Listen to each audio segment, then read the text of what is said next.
Welcome to Larchmont Mamaroneck Community News. I'm Sven. And I'm Maura, Carlin. Our top story? On May 4th, the fare hike for all public transportation under the umbrella of the Metropolitan Transportation Authority went into effect. This past Wednesday, a State Justice, Louis York, ordered the MTA to roll back the fare increases.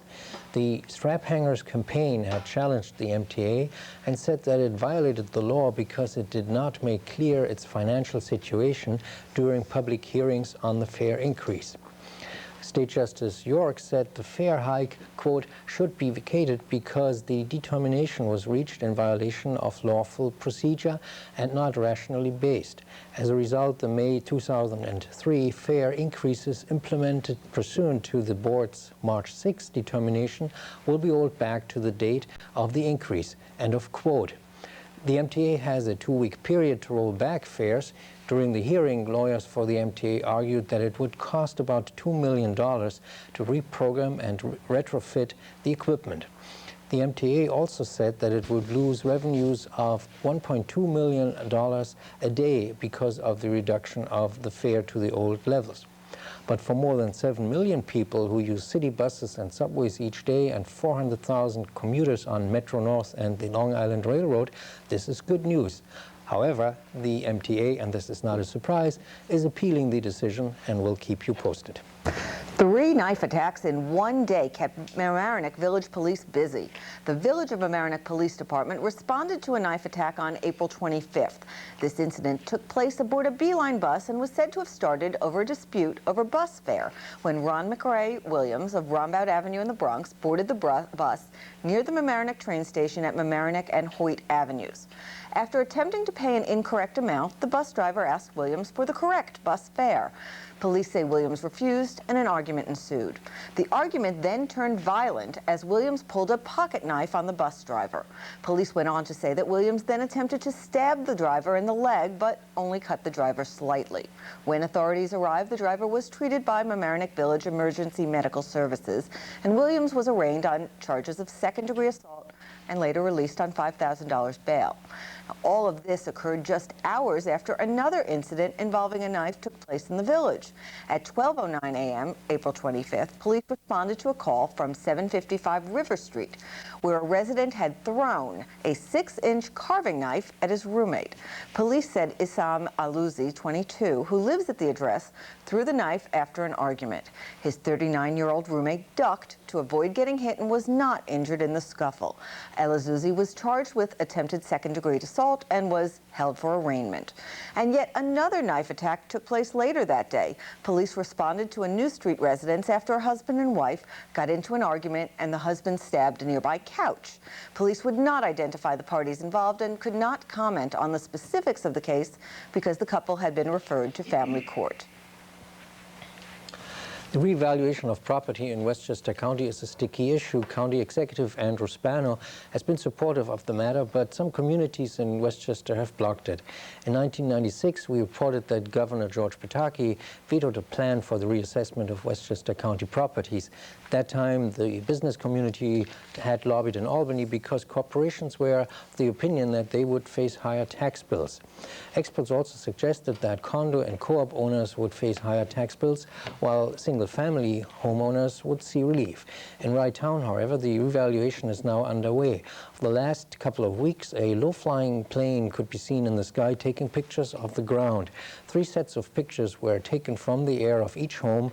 They reveal where owners have built decks, swimming pools, made additions to their homes that were never reported to the town. The changes of the property tax values are going to go into effect for the 2005 county and town taxes and for the 2005-2006 school and village taxes. This will only apply to Rye Town. Whether other communities in Westchester County will eventually also revalue properties remains to be seen, and we will keep you posted. The Larchmont Board of Trustees will continue to talk about the new zoning codes, including house height ratios, house accessories such as detached garages, and dimensions on land use. The latest zoning code proposal to conquer the issue of bulky houses or McMansions clarifies current definitions and measurements of yards, setbacks, building heights, and stories. The proposal would increase some yard requirements, limit some building heights, and call for architectural relief of large walls and long roof lines.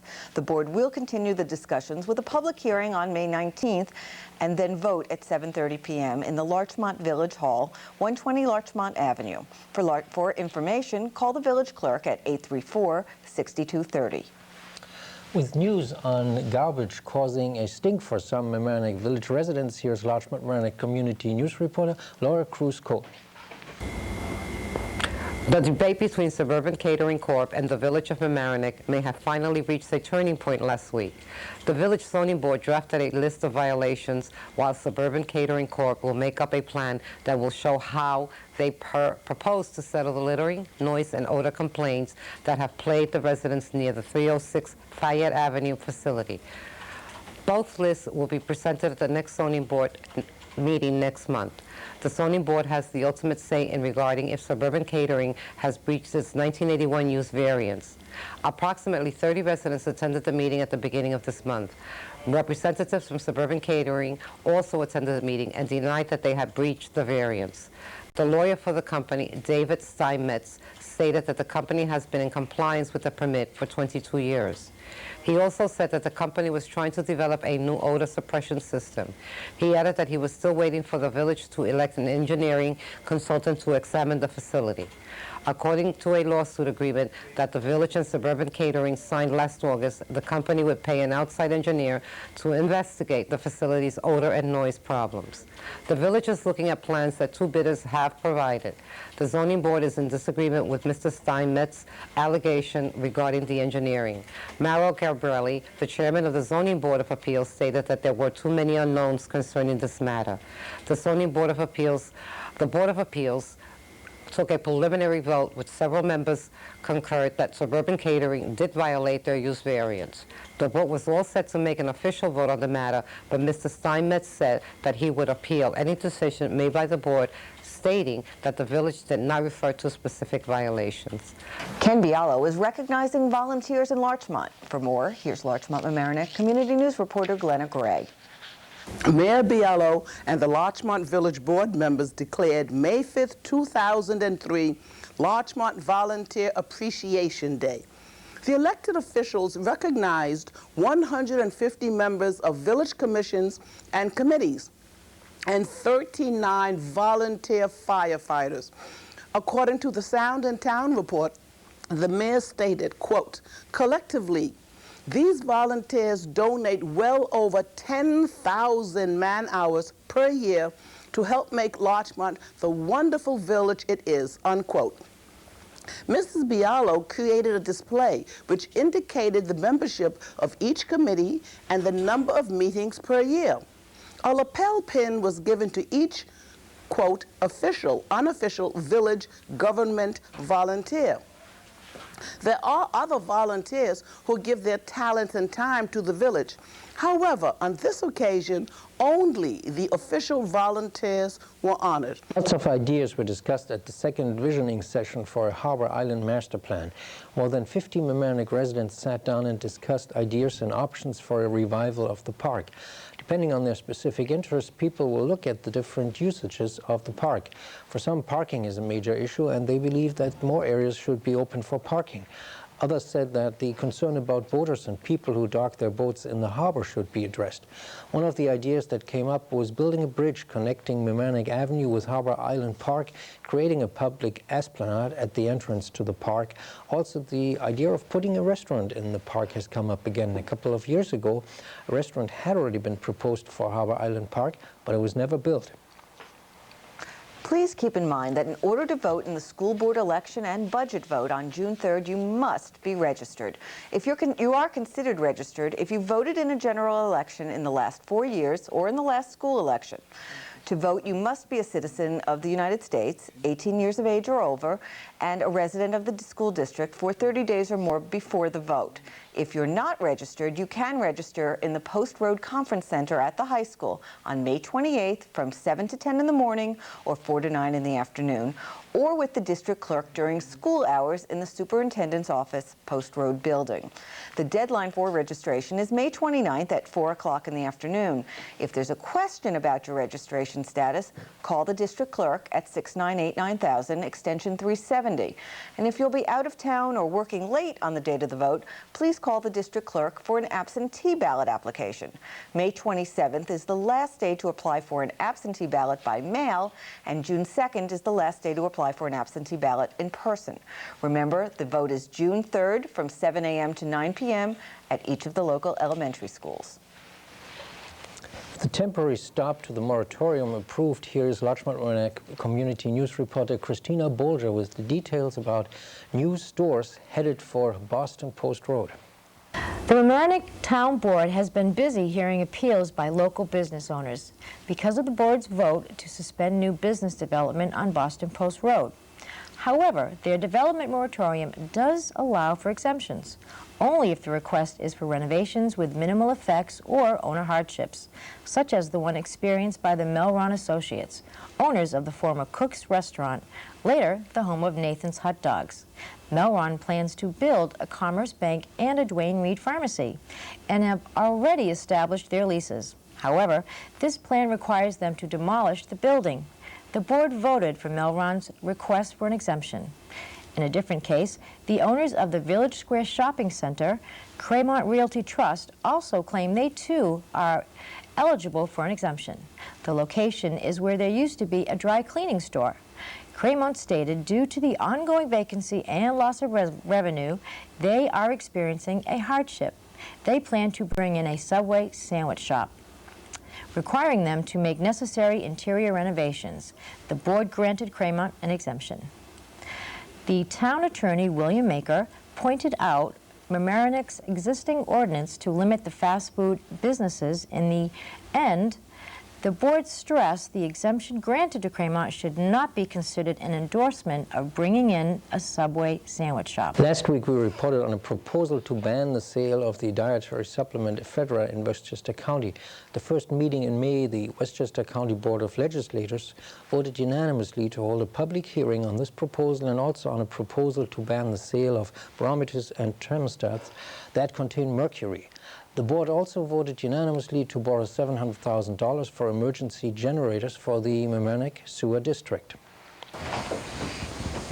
Larchmont Avenue Church is preparing for its annual rummage sale. Here's Larchmont Mamaroneck community news reporter Amy Schachtel.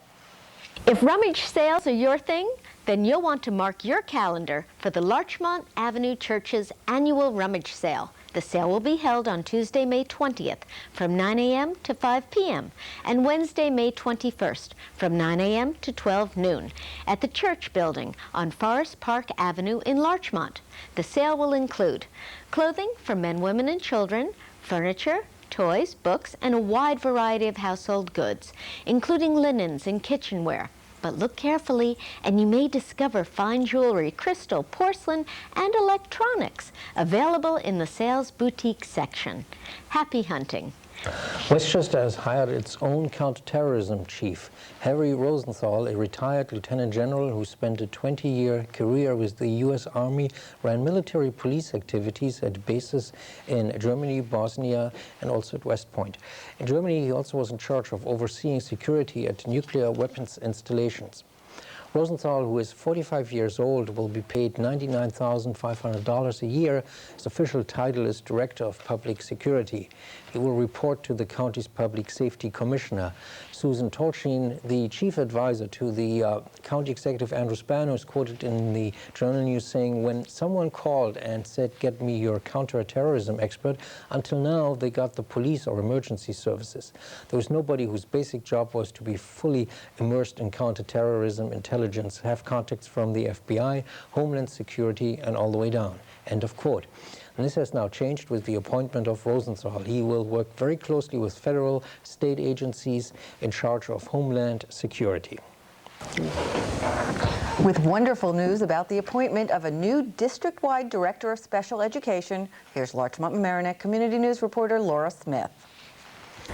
Elementary school principal of Mamaroneck Avenue School, Peter Barrett, gets a new title and new role in the Mamaroneck School District effective July 1st of this year, as announced by Mamaroneck School Superintendent Dr. Sherry King in a recent press release. Mr. Barrett's new position will be that of Director of Special Education. This current position has been vacated for several weeks since Dr. Fern Hayevsky resigned due to a relocation. The board is thrilled that Peter has agreed to accept this challenging assignment, reported School Board President Bob Martin, as reported in the release. Mr. Martin continued, "We think that his skills and background will bring a new dimension to the special education department." Besides being elementary school principal, Peter Barrett has also served as a unit principal at Mamaroneck High School and an elementary teacher at both Mamaroneck Avenue and Chatsworth schools. The background which has determined his eligibility as the new district-wide director of special education is his extensive experience in this area. Peter Barron taught as a special ed teacher at BOCES and the Pelham Public Schools, and also as an administrator and principal at the Howland School, which is made up exclusively of special education students. Peter will end up this term as principal of Mamaroneck Avenue School at the end of this year. The district has now launched a search for his replacement, which is being opened up to faculty, staff, administrators, parents, and other qualified candidates in the district. For Larchmont Mamaroneck Community News, I'm Laura Smith. With our latest report on the real estate market, here's Larchmont Mamaroneck Community News reporter Glenna Gray. Well, welcome to the Real Estate Corner. Investing in real estate usually means buying property and holding it for the production of income. For the small investor, you must decide, will you be an absentee landlord or will you be a hands-on landlord? Real estate is not usually very liquid.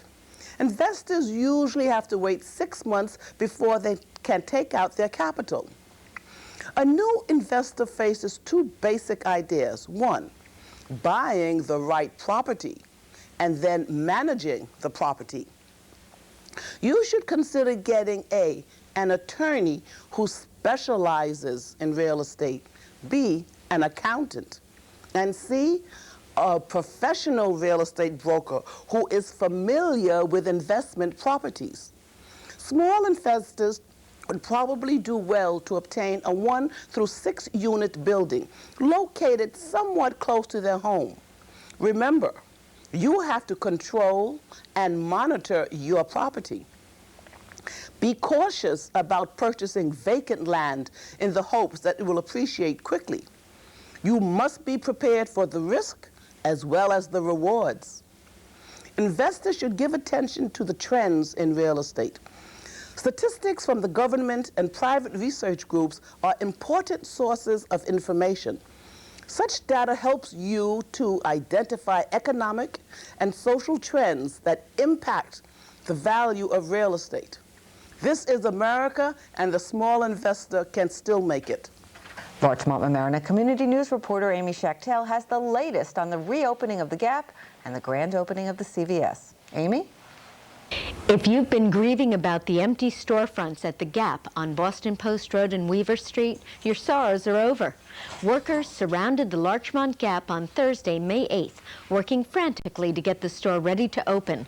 The location had been closed since late February after a heavy winter storm left water damage. Signs posted in the window warned of closure due to potentially hazardous damage. And don't forget, the new CVS on Chatsworth Avenue, which had its grand opening on May 12th, opens and offers milk, eggs, ice cream, soda, and frozen pizza, as well as a larger pharmacy department. The annual Larchmont Mamaroneck Memorial Day Parade will begin in the parking plaza at the Larchmont train station at 7 p.m. on Thursday, May 22nd. The parade will travel south on Chatsworth Avenue, turn right onto Palmer Avenue, and left onto Larchmont Avenue, and proceed to the Larchmont Firehouse. Now, if you're not at the parade, you should be seated at the Emlyn Theater for LMC-TV's Awards Night, also on May 22nd, also beginning at 7 p.m. Results of the LMC-TV Almost Anything Goes short video contest will be announced, as well as many other prestigious awards. And this year's theme is Back to the Future, honoring LMC-TV's 20 years of service to the community. And some local kids are heading back to the year 1959 in the musical Grease. Grease is being presented by the Playgroup Theater, or PGT, a nonprofit charitable organization that brings the magic of theater to young adults throughout Westchester. And our Sound Shore community is a hotbed of PGT talent. In Grease, you'll see students from our Murray Avenue School, Homix, and Mamaroneck High School all working together with other young adults from Westchester and Connecticut. You can see PGT's production of Grease on June 1st and June 8th at 2 p.m. and 7 p.m. at SUNY Purchase. For tickets and information, call PGT at 914-946-4433. With all the details surrounding a May 31st tag sale to support Habitat for Humanity, here's Larchmont Mamaroneck Community News reporter Kate Fahey. On Saturday, May 31st, St. Augustine's Parish will be holding a tag sale to support Habitat for Humanity. It will take place in the parking lot on Larchmont Avenue behind the French-American School and next to the Larchmont Library. The tag sale is from 10 a.m. to 4 p.m. and will occur rain or shine.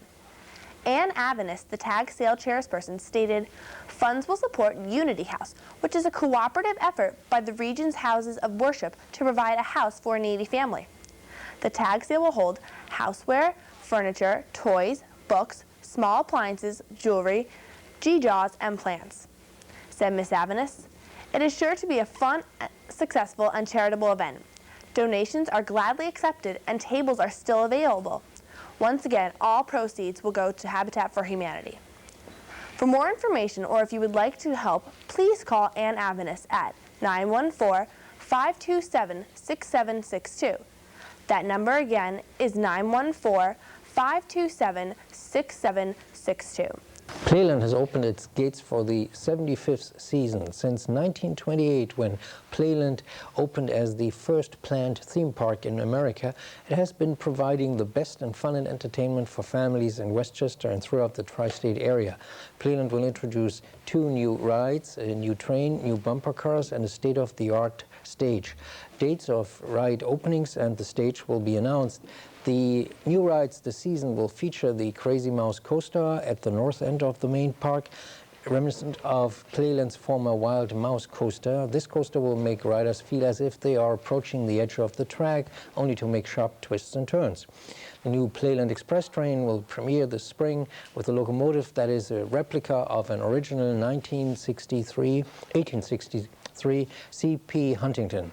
The train ride area will be themed to include special park locations as the train leaves Playland and travels through Westchester County and New York City. The ride is also accessible to the handicapped. Currently, Playland is open Saturdays and Sundays at noon. Beginning May 10th, on Friday, May 23rd, the park will open from 6 p.m. to midnight, with openings at noon on Saturday, Sunday, and Memorial Day. What do you think of light post banners in Larchmont? It's just one idea being suggested by the Larchmont Merchants Association. With more, here's Larchmont Mamaroneck Community News reporter Amy Schachtel. Eric Newland and Carol Charney began recruiting merchants in December of '02 to kick off the first Lights on Larchmont campaign that attracted holiday shoppers and was supported by the Village Board Beautification Committee with the help from the Department of Public Works. Currently, the Larchmont Merchants Association has their latest concept called Shop Locally, Dine Locally. Decorative banners are being displayed all over our town, sprucing up the intersections from Palmer to Post. Eric Newland was quoted as saying, "Carol and I felt we had a very positive response from the board," and he went on to say, "We really have an ear on the village."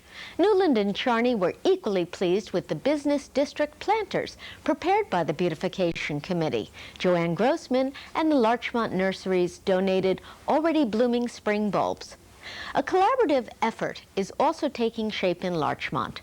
The Larchmont Merchants Association and the long-existing Larchmont Chamber of Commerce, headed up by Chamber President John Merrill, is helping the relationship evolve. While he continues in his capacity, he cooperates with the association, which will include the upcoming sidewalk sale from June 19th through June 22nd. Merrill says he will not compete or try to duplicate, nor will he be conducting the annual drive this year. The Chamber and Association will continue to work together. If you watch LMC-TV on a regular basis, you are familiar with A Town and Village 2. The host of the show is Alice Bloom, who also covers the Firemen's Annual Parade and does election night coverage on LMC-TV. But for a town and a village too, she recently received the Westchester Women in Communications 2003 Silver Clarion Award for Excellence in Television Journalism. Our congratulations to Alice. Chris Brooks is the grandson of the famous performer Cab Calloway. Mr. Brooks dropped by our studios and gave us some insight into what it was like to grow up as the grandson of a musical legend. We have a treat. We have C. Calloway Brooks with us. That's right, the grandson of Cab Calloway. The one and only Cab Calloway. Westchester's own Cab Calloway. That's right. And now the grandson lives with us in the Mamaroneck-Larchmont area. How true it is. What are you doing these days? Well, I'm a little small job leading the Cab Calloway Orchestra all over the country, and later this fall we'll be going to Europe, so that'll be fun. Having a real ball, and in fact, we've got something coming up here in Westchester, because everybody, all of our friends and neighbors have been saying, oh, well, I want to see you, you've been at the Rainbow Room, and you play down in Florida and California and Arizona. When are you going to do something in Westchester, where your granddad is from? So, sure enough, we got a little gig at Westchester Community College. When? The Academic Arts Theater, and that is going to be on June the 7th. Oh, that's just around the corner. Absolutely.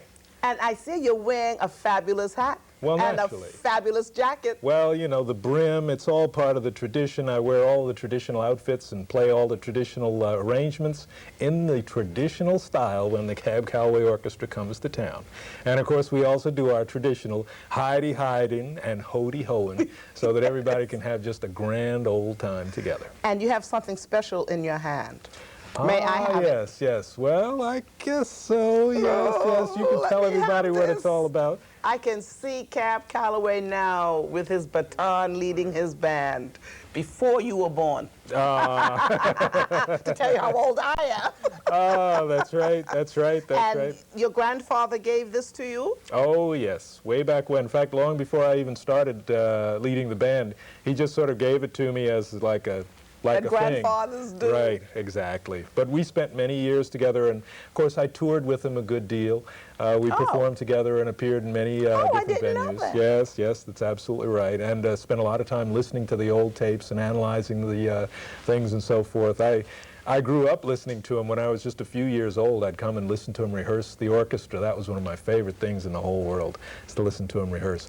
Because then you could really see what he intended for the music to sound like. Yes.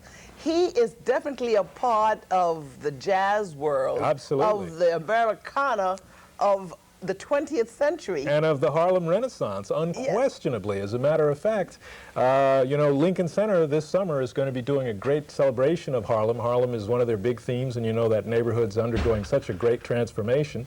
And one of the things that's going to be on the bill at Lincoln Center is going to be the Cab Calloway Orchestra. Those few of you, who will miss the sold-out WCC concert can go down and pay the real money at Lincoln Center and see the Cab Calloway Orchestra there on July 10th. But the fee at WCC is a nominal fee. Yes, that's right. It's only about $15, That's correct. It's a very, very reasonable fee. So your folks will have absolutely no excuse to miss this one. This will be a lot of fun. A real big Westchester celebration, of course. A lot of Granddad's friends will be there, and friends of ours going to the family and the house on Knollwood Road up in White Plains. We have many, many great memories there. That's great. Yeah, it's going to be a lot of fun. It's going to be a lot of fun. Well, I'm so glad you came in to talk to us. My pleasure. And it's a delight to see you perform. Sometimes when I watch you perform, I close my eyes and see if I can hear Cab. But in the suit, I absolutely see him. Ah, yes. Well, I'll give you a whole little exposition on those suits in just a moment. That's June 7th and July 10th. And, of course, for those of you who are really lazy, you can just stay home and tune in the Preakness, because the Cab Calloway Orchestra is going to be performing at the Preakness this year. Oh, in Baltimore. Right. That's correct. Do you have a website? Oh, yes. www.cabcalloway.cc. I got the old man's initials for the extension, so it's very easy to remember. Oh, great. Thanks, Chris. Thank you, Glenna. I really appreciate it. Great to be here. Isn't this wonderful? Thanks again for watching Larchmont Mamaroneck Community News. I'm Sven. And I'm Maura Carlin. We'll be at the LMC-TV Awards Night next Thursday, so we'll see you in 2 weeks. Howdy-ho, everybody. Calloway Brooks here to explain to you the etymology of the zoot suit from head to toe. The ultimate American civilian garment here is the zoot suit. I just moved the microphone away from my face. The ultimate American garment here is the zoot suit, and I'll explain to you precisely why. You've got a Native American feather here. You've got a slave's cap. You've got a slave owner's jacket. You've got a German or Swiss watch that sits right there in the pocket. You've got your fancy French abstract tie. You've got your high-draped, pegged Cuban pants. You've got your fantastic Chinese silk handkerchief. And last but not least, you've got your formal British dress shoes. You put them all together, you've got something that looks an awful lot like the United States of America and looks an awful lot like a zoot suit.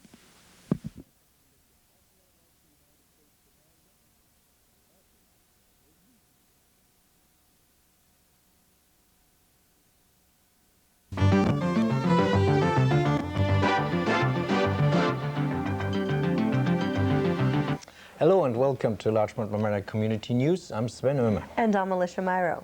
Our top story. With the information about a rabies warning in our area, we go to Larchmont Mamaroneck Community News reporter Christina Bolger. Recently, Westchester County Health Department issued a rabies alert in Larchmont after a potentially rabid raccoon bit a woman who was near Chatsworth Avenue School and the Larchmont Avenue Church preschool. The raccoon ran away.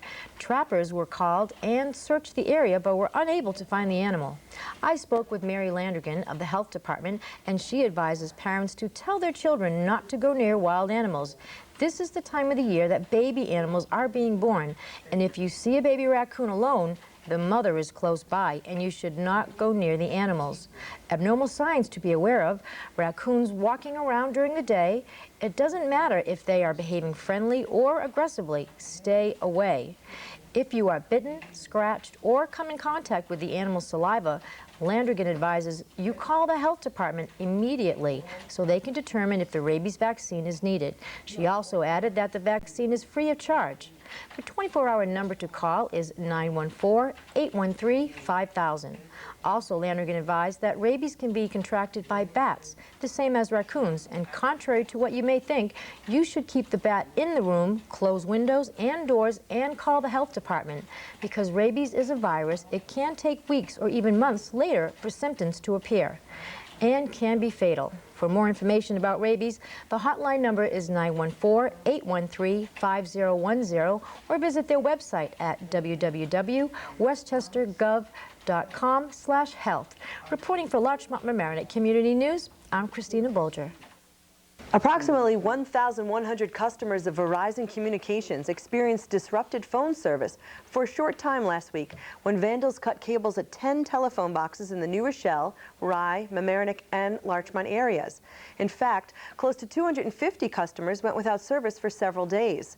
Mamaroneck Village Police said in the Journal News that about $10,000 in damage was done to 2 boxes on Keeler Avenue and Taylor Lane when cables were cut with an unknown object between midnight and 2:25 a.m. on Sunday, May 25th. In Mamaroneck, wires in 3 junction boxes on Rockingstone and Edgewood Avenues and at Alden Road were tampered with. Verizon Communications is offering a $50,000 reward for information on the vandals. To call in with information that could lead to the arrest and conviction of the vandals, phones Verizon Security at 800-997-3287. For quite some time there's been discussion in Mamaroneck Village about a new firehouse. The newest proposal calls for the modernization of the Mamaro Firehouse on Palmer Avenue. The Mamaro Fire Company House will be combined with the Hook and Ladder Firehouse. A draft environmental review will be opened for public hearing on June 10th. Public comments regarding this new proposal will be accepted until June 20th. Under the current plan, the Mamaro Firehouse would either be expanded or replaced by a 2.5-story 4-bay facility. This new proposal would require the use of land right next to the current firehouse. That land is built with a 2-story apartment building. The current firehouses have to be rebuilt or restored because today's fire trucks are larger and also much heavier than in the past. The cost estimates for the project are not very precise yet. They range from between $3.5 million to $6.5 million. Well, Larchmont has 2 new police officers, and to tell us more about them, here's Larchmont Mamaroneck Community News reporter Amy Schachtel. We welcome Douglas Lerner and Patricia McGraw to the community in Larchmont. Larchmont is happy to announce the induction of two of New York's finest to the Larchmont Village Police Department. Police Chief Stephen Rubio said that both officers are promising additions to the police force. McGraw and Lerner are replacing two officers, Police Officer John Inzio, who transferred to New Rochelle, and Captain Mike Garcia, who retired in 2002. Both Lerner and McGraw had originally planned for other careers. Lerner was studying criminal justice at John Jay College and decided that he wanted to help people instead of being cooped up in an office. McGraw graduated from Providence College in Rhode Island with a degree in psychology, but decided to try the police test in '99. Lerner says, "We're excited to be here, to start a new career." And she goes on to say, "We're excited to be in a community in hopes that everyone approaches us and introduces themselves." News on the Washingtonville housing project at 726 Old White Plains Road. Here's Larchmont Mamaroneck Community News reporter Laura Cruzcolon. 1 year has passed since the Washingtonville Housing Alliance purchased the property at 726 Old White Plains Road. To date, its fate is still unknown. The nonprofit organization is planning to build affordable housing at the site, but seems to be $1.9 million short. Executive Director Ellen Levy said that the total budget to construct the 3 stories, 10-family apartment building is $2.8 million. The group only has $900,000 from 3 county and state grants and a construction loan. It's the organization's hope to acquire the remaining monies from a state division of Housing and Community Renewal Fund, which provides low-income housing tax credit grants. Nancy Hatler, Deputy Commissioner of Planning for Westchester County, hopes Governor Pataki and state divisions will favor the project. Levy expects the grant announcement sometime in the summer. Plans are to tear down the existing housing stores and replace it with a new apartment building. The 10 one-bedroom and 2-bedroom units will be offered to Mamaroneck residents earning 50 to 60% of Westchester's median income of $79,000 annually. Rents will range from $492 to $1,000 per month. Presently, there are over 100 applicants on the waiting list. However, families residing at the property will have first priority to apply to live in the new building, which will take 12 to 15 months to complete. Smokers beware. As of Wednesday, June 4th, the smoke-free worksite law passed by the Westchester County Board of Legislators back in March will go into effect. The law is intended to protect employees and the public from exposure to environmental tobacco smoke. It bans smokers from lighting up at all places of employment, including bars and restaurants.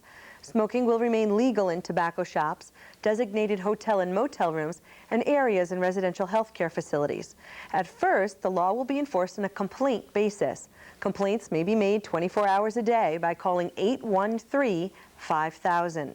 Then officers from the county's Board of Health, the Department of Public Safety, and municipal police departments will visit facilities thought to be in violation. Bars, restaurants, and other places of employment found in violation of the law could be fined up to $1,000 and charged with an infraction, a civil offense. Although no smoking signs are not yet required by law, they soon will be. Some restaurant and bars are concerned about losing business and the possibility of patrons skipping out on the bill while they grab a smoke outside. There will definitely be an adjustment period, but remember, it's the law as of this Wednesday, June 4th. Anyone going down to the Mamaroneck train station and taking a look at Columbus Park will see that the park's currently undergoing construction. The rehabilitation of the park is done in conjunction with the restoration of the Sheldrake River that makes its way through the park. Work crews pulled 20 truckloads of garbage, plants, trees, and sediment out of the Sheldrake River. As part of the rehabilitation effort, landscapers make sure that rocks are placed along the water's edge in order to prevent further erosion. New plants are being planted on the riverbank with the purpose of limiting pollution and erosion. The work on the Sheldrake River costs about $120,000. It's paid for by federal funds that were secured by Representative Nita Lowy, a Democrat. She was able to secure the funding earlier this year. The restoration of Columbus Park will cost almost $540,000. Half of the costs are going to be carried by the village of Mamaroneck. The other half will come from a federal community development block grant. Once finished, Columbus Park will have new lights, benches, lawns, walkways, and disability-accessible entrances, and also 2 new playgrounds. It sounds like it's going to be beautiful when it's all done. They're really working hard there. And we have to thank Mike Witch for getting that footage for us. And with all the information about Mamaroneck Village's first annual historic Harbor Street Fair, here's Larchmont Mamaroneck Community News reporter Christina Bolger. Put that flipper down. Mamaroneck has the most unique and exciting event of the year happening on June 8th. It's a historic street fair like none other. It will take place along Mamaroneck Avenue from Halstead Avenue to Harbor Island Park. In fact, there will be 3 replicas of historic ships docked in Mamaroneck Harbor for you to tour: the Quinnipiac, Soundwaters, and the Providence. Also at Harbor Island Park, the Battle of Heathcote Hill, while the Brigade of the American Revolution will have a Revolutionary War encampment to recreate that battle. The Civil War encampment will be reenacted further down on Mamaroneck Avenue. In the Pizza Connection, a World War II canteen recreation, including veterans dressed in full uniform. At the Clearview Cinemas, silent movies from the 1920s will be shown, and local director D.W. Griffith's movie sets will be on display along with other film memorabilia. Also along the avenue, there will be dancers performing to music from the 1920s and the 1940s. You can even take a tour riding an old-fashioned trolley, while you'll see actors dressed up in period costumes pretending to be local historical figures. The organizers of this adventurous street fair are Sonny Goldberg and Carlin of Mamaroneck, who have worked non-stop for 8 months on this project and have enlisted the help of over 150 volunteers and merchants from the community. The fair starts at 11 a.m. and will end at 4 p.m. The date is Saturday, June 8th. If you'd like to volunteer, you can.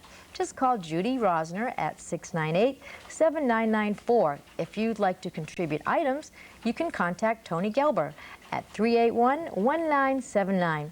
I know this is one fair I am definitely looking forward to.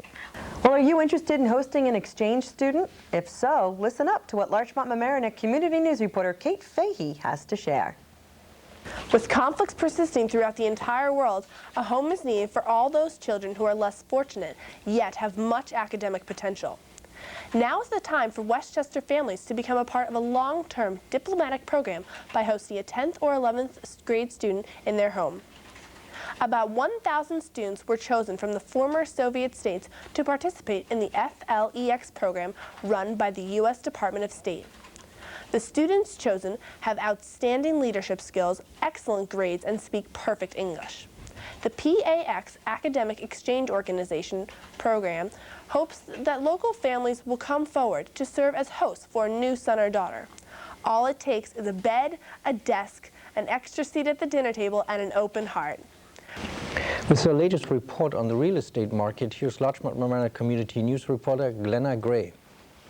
Welcome to the Real Estate Corner. The Property Condition Disclosure Act of 2002 is under attack by Senator Lavelle. This law requires sellers of 1 to 4 family homes to provide buyers with key information about the seller's property before the closing. However, a seller can opt not to provide disclosure and pay a $500 credit at closing. The Westchester Board of Realtors believes the legal rights of both buyers and sellers remain the same as they were before the Disclosure Act. There are several states that have passed this type of law before New York State. Many people believe the Disclosure Act benefits all parties involved in residential real estate transactions. Some sellers would rather pay the $500 credit at closing because if they make an honest error on the disclosure form, they could be sued. The Disclosure Act holds sellers to a, quote, actual knowledge, unquote. That's the standard. Therefore, the seller is not liable for failing to disclose a condition for which he or she had no actual knowledge. A little tip anyway, when legality is involved, speak to your attorney. Larchmont Mamaroneck Community News reporter Laura Smith has the details surrounding Chatsworth students who lobbied for medicine. Fifth graders from Chatsworth Avenue School went beyond their regular borders of Larchmont to lobby for a great cause last week. The organization Doctors Without Borders invited the class to Washington, D.C., where they were asked to represent America's youth in support of the organization, which provides medicines to many of the world's most underdeveloped nations. The children were accompanied by parents and their former third-grade teacher, Kay Kobe. As reported to the Sound in Town, parent Eileen Gerspach reported that the Kids for the World Health founders are profoundly driven to advocate for the people suffering and dying from sleeping sickness. Sleeping sickness is an illness that is contracted through the tsetse fly and often fatal. Medicines are available in the world to treat the disease, but often cannot be afforded by the people who contract it in countries such as Africa, where millions may be infected. The children were grateful while in Washington to meet with and speak to Senator Clinton, another senator, and a congresswoman. Ms. Kobe expressed to the Sound in Town she felt that the children's voices were heard. She said it was evident that they were well received, and gratefully their voices were heard and respected. For more on this wonderful organization founded by the fifth graders at Chatsworth Avenue School, called the Kids for World Health, log on to their newly established website, www.kfwh.org. For Larchmont Mamaroneck Community News, I'm Laura Smith. You may be feeling safer at Larchmont's train station. Here's Larchmont Mamaroneck Community News reporter Mike Witch to tell you why. People who use and park at the Larchmont train station have a reason to feel more secure, thanks to new security cameras recently installed by the Village Police Department. 8 surveillance cameras are mounted on light poles in the upper and lower train station parking lots. The cameras were purchased with money from a $75,000 federal COPS, C-O-P-S, technology grant. That stands for Community-Oriented Policing Services. In an article in the Times, Larchmont Police Chief Stephen Rubio explained that the department applied for the grant at least 5 years ago, when there was a rash of car thefts from the station parking lots. The police have since cracked down, and the number of thefts has declined each year. They hope the new cameras will help lower that number even more. Reaction to the cameras was generally positive. William Starkey, a driver for Larchmont Station Taxi, likes the fact that the cameras were installed, but he said he's skeptical about how effective they'll be. But another cabbie thinks the cameras might enable police to catch thieves in the act. Other residents and train users interviewed by the Times said they felt safer with the cameras in the station, especially late at night, knowing that someone in the police station is keeping watch over them. For Larchmont Mamaroneck Community News, I'm Michael Witch. The Larchmont Board of Trustees voted unanimously to approve new zoning codes after months of debate. The issue of McMansions and bulky house syndrome, heard so often throughout many Westchester communities, was a big concern for many who attended the 5 public hearings in which zoning was discussed. Larchmont set a variance moratorium back in August of 2002 to study the effects of bulky house syndrome, and they also went on to hire Phillips Priest Shapiro Incorporated, a consulting firm, to work on the study along with a special village committee made up of 2 planning board members, zoning board, and Board of Architectural Review members. The new Larchmont zoning codes will be in effect after they are filed with the state. One change to the zoning codes is a new building height limit of 30 feet. To find out more about the new zoning codes or how to get a copy of them, stop by Larchmont Village Hall at 120 Larchmont Avenue or call the village clerk at 834-6230. The June 9th Mamaroneck Village Board meeting is where you need to be if you are interested in hearing from representatives from the environmental engineering consulting firm Woodard & Kern. They will give a public presentation of their proposal for a common program designed to improve the maintenance of the close to 12,000 feet of sewer lines in the village. Many links to the sewage pipes and water in the harbor have been made over the years. With closed beaches for the last 3 summers, many residents are hopeful that when keeping clean sewers are addressed, we will have swimmable water in the harbor again. If you'd like to hear the consultants speak, please plan to attend the Mamaroneck Village Board meeting on June 9th. Well, Larchmont Mamaroneck Community News reporter Amy Schachtel has the touching story of a very generous Larchmont teen. Congratulations to a very special young lady. On May 29, 2003, Gioa Masson, a 7th grader from Hommock School in Larchmont, dedicated her thoughtfulness, time and energy to help children in need. Her cause was appreciated by the Jacobi Medical Center, more precisely, the Children's Operating Suite. Through her own efforts, Miss Masson arranged a fundraiser in coordination with St. John and Paul's Church as preparation for her confirmation. Miss Masson raised $250. Her motivation was, quote-unquote, comfort protocol. She chose to give a stuffed animal gift to each child prior to their necessary surgery. And as one good deed leads to another, when Miss Masson went to purchase these stuffed toys at Toys R Us in White Plains, manager Greg Mulig was so impressed, he generously ordered her gifts at cost. Miss Masson has become known as the One Girl Mission, and she is quoted as saying, "When I heard how the Jacobi OR staff worked so hard to give children courage in what must be a frightening situation, I knew I had to do something to help." Students walked in memory of a fellow classmate. For the details, here's Larchmont Mamaroneck Community News reporter Kate Fahey. On Friday, May 30th, Mamaroneck High School hosted its very first walkathon to raise money for the Hope and Heroes Children's Cancer Fund. Organized by the Student Council, the walkathon is in memory of Talia Cohen. Talia was a student at Mamaroneck High School who passed away this November. In March of 2001, Talia was diagnosed with stage 4 unfavorable Wilms tumor. She was an 8th grader at Homix Middle School. Talia was an incredible fighter. She never complained about her fate and wanted to lead as normal a life as possible. She went to school as much as she could, enjoyed the movies, and loved participating in the Semi-Royal Shakespeare Company. If you would like to make a donation to the Hope and Heroes Children's Cancer Fund, please mail it to Ms. Barbara Rosenblum at Mamaroneck High School, 1000 West Boston Post Road, Mamaroneck, New York, 10543.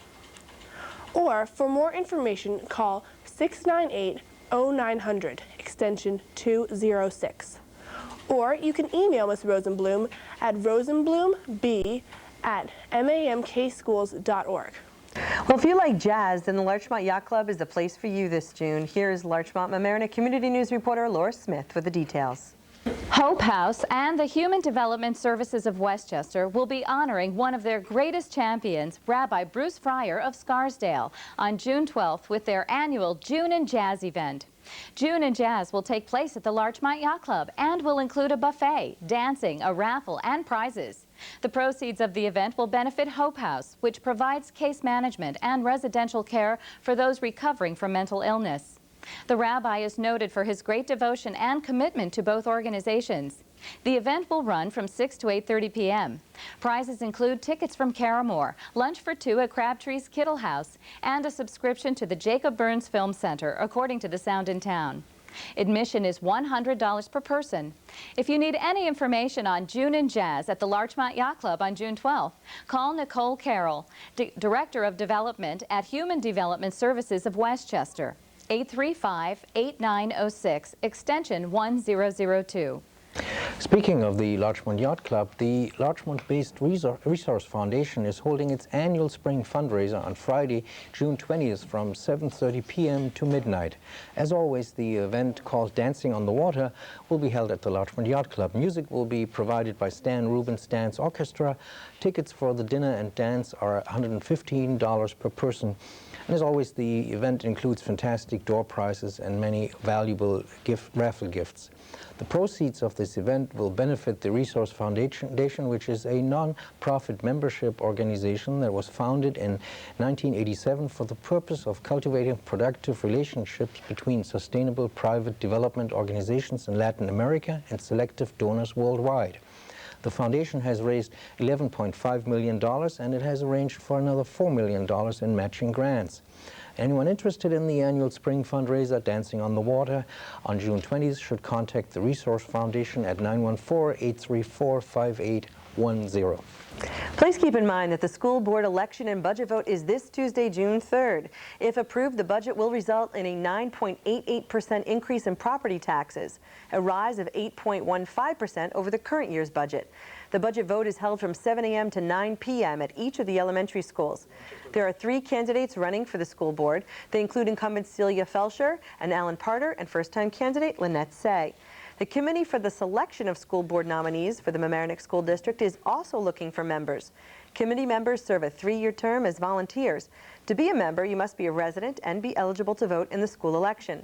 New committee members will be elected on Tuesday, June 3rd at the same time as the school board and budget votes. Be sure to contact Bonnie Beck at 834-1706 if you're interested in running or would like more information. Larchmont Mamaroneck Community News reporter Maura Carlin has a wonderful recap of both the Murray Avenue and Chatsworth Avenue school fairs. Spring fair fever was in full bloom in our community this May. Despite endless soggy weather, both the Chatsworth Carnival and Murray Spring Fair took place outdoors in at least some sunshine.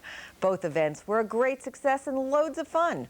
Nearly 1,000 of you attended the Chatsworth Carnival and raised money towards enrichment and scholarship programs and to renovate and update the school playground.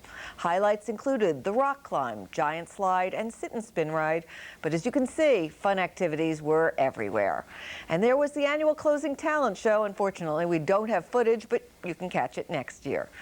And the Murray Avenue Fair and silent auction was just as successful and also a blast. Compared to last year, there were more people and they raised even more money, funds which will be used to enhance the library at the Murray Avenue School. The cakewalk really took the cake, and also popular was the kids' raffle for lunches or special events with teachers. One winner was Miranda Steffens, who won the right to be principal for a day. And I got to talk to Principal Steffens about her day. Miranda? Hi. So, what have you done so far being principal? Today, in the morning, I did all the announcements. On the loudspeaker? Yeah, to the whole school. And then I'm gonna read to Miss Halpert's class, my kindergarten class, either today or tomorrow. And then I went to the first grade poetry class thing in the Miss Moriarty's class. And what did you do there? Well, we listened to the poems, and a lot of the poems were about ducks and parties, and they were really good. And you had to thank everyone for being there and for participating, didn't you? Yeah. And what do you have coming up at lunchtime? You have some special jobs then? I'm going to blow the whistle for the classes, like for 3rd grade. I'm not sure about 2nd grade, but probably for 3rd grade, and for 4th grade, and maybe for 5th grade. And you're in 4th grade? Yeah. Okay. Has anyone been sent to the principal's office since you've been here? No. Are you worried about that? No. What you do? Well, if it was my friend, I wouldn't really want to punish them or anything. But yeah. What do you think would be the hardest part about being principal? If I didn't have Dr. Gyro to lead me around, I would have to be doing all the work for me. What are you most excited about getting to do as principal? Blow the whistle.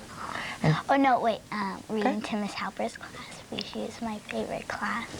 Alice Bloom, this year's recipient of LMC-TV's Mary Ann O'Sullivan Award and host of A Town and a Village Too, stopped by our studios to share her story with Larchmont Mamaroneck Community News reporter Amy Schachtel.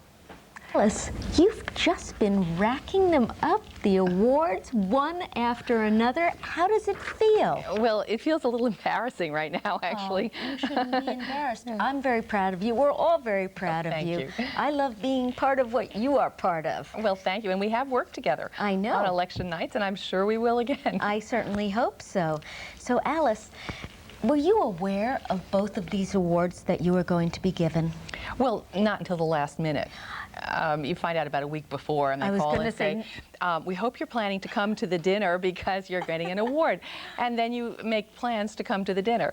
But it certainly is very nice to be awarded. The Women in Communications do a very interesting way of awarding their awards, their Clarion Awards. Each entree is not judged locally, but they give all the entries to sister organizations. Oh. So these entries were judged in Dallas, I believe. It was definitely in Texas, and I think they said in Dallas, by the Women in Communication there. Now, as for LMC, that was judged locally, I'm sure. They got my vote for you, that's for sure. Thank you. I appreciate that. I just think you're doing it, and I like your show very much. You're doing a terrific job. And how long has your show been on, excuse me? Well, I actually started in about 1996, and if you recall, I started at that time to talk with our municipal leaders. I would bring our 2 mayors and the town supervisor to one table to talk together. People may know I started out in this community with the League of Women Voters through every definite portfolio and finally worked my way up to president of the Mamaroneck League. And one of the things that struck me as a New Yorker who came here was that there were 3 discrete governments in this very, very small community. And it just seemed to me that they ought to work together. And of course they do in many, many ways, but I guess it's been a little bit of a crusade of mine to help them in that way. So I started in the mid-90s, about 1996. And continued the show for a number of years, took a brief hiatus, and have been doing it pretty consistently now for 2.5 years. Wow. I mean, it's now a weekly show. You can feel very secure that your crusade has paid off. Well, thank you. Many, many times.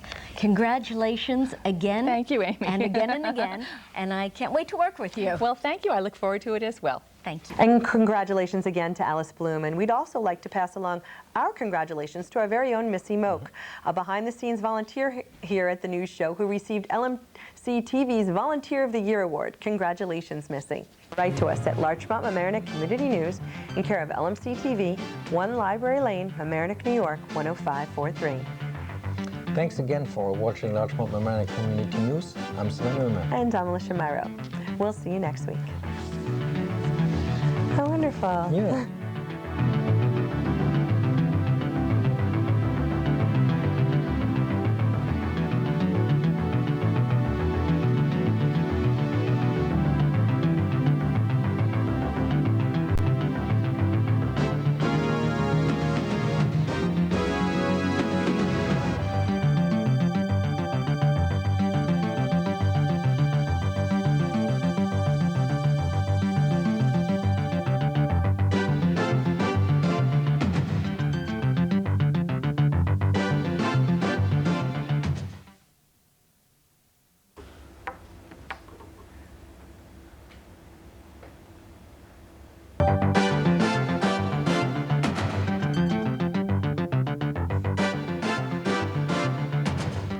Hello and welcome to a special edition of Larchmont Mamaroneck Community News called News on the News, where you get a behind-the-scenes look at the reporters you see each week and find out how we do what we do.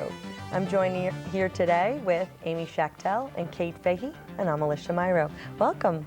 Welcome. Thank you. So this August will be 15 years. For you. Oh no, I haven't been here 15 years, How but many years have the you new been show here? will celebrate its anniversary, 15 years. Wow. And this how many August. years have you been here? I think it's 8 or 9. I think 8 or 9 years. This is my 3rd or 4th. Gosh, it seems longer. I don't know Really? why. Yeah. Well, you're just such a professional now. Oh, thank you. How did you get involved, actually? Well, I was living up here in Westchester and just moved up, and a friend of mine who got to know me found out that I had done professional work as a child, and I always enjoyed it and did a lot of production in video and film. And he said, "Do you know that there's a news program that goes on over in the Mamaroneck High School?" I said, "No." So he brought me over one night, a Thursday night, when I came around 7:30, when things were getting started, and I met Jeff, and he immediately gave me an interview the very first night I came here. To interview somebody. Wow. I did. So that obviously didn't scare you off. Was No. that you were interested in being in front of the camera mostly? yeah, exactly. I mean, But that's you've what done I a came lot to of, do. But you've done a lot of work even over the years behind the scenes. Well, I've done it before, but then I got more involved when I came here, because that was part of what volunteering for the news is all about, was learning what goes on behind the camera as well as in front of the camera. Right.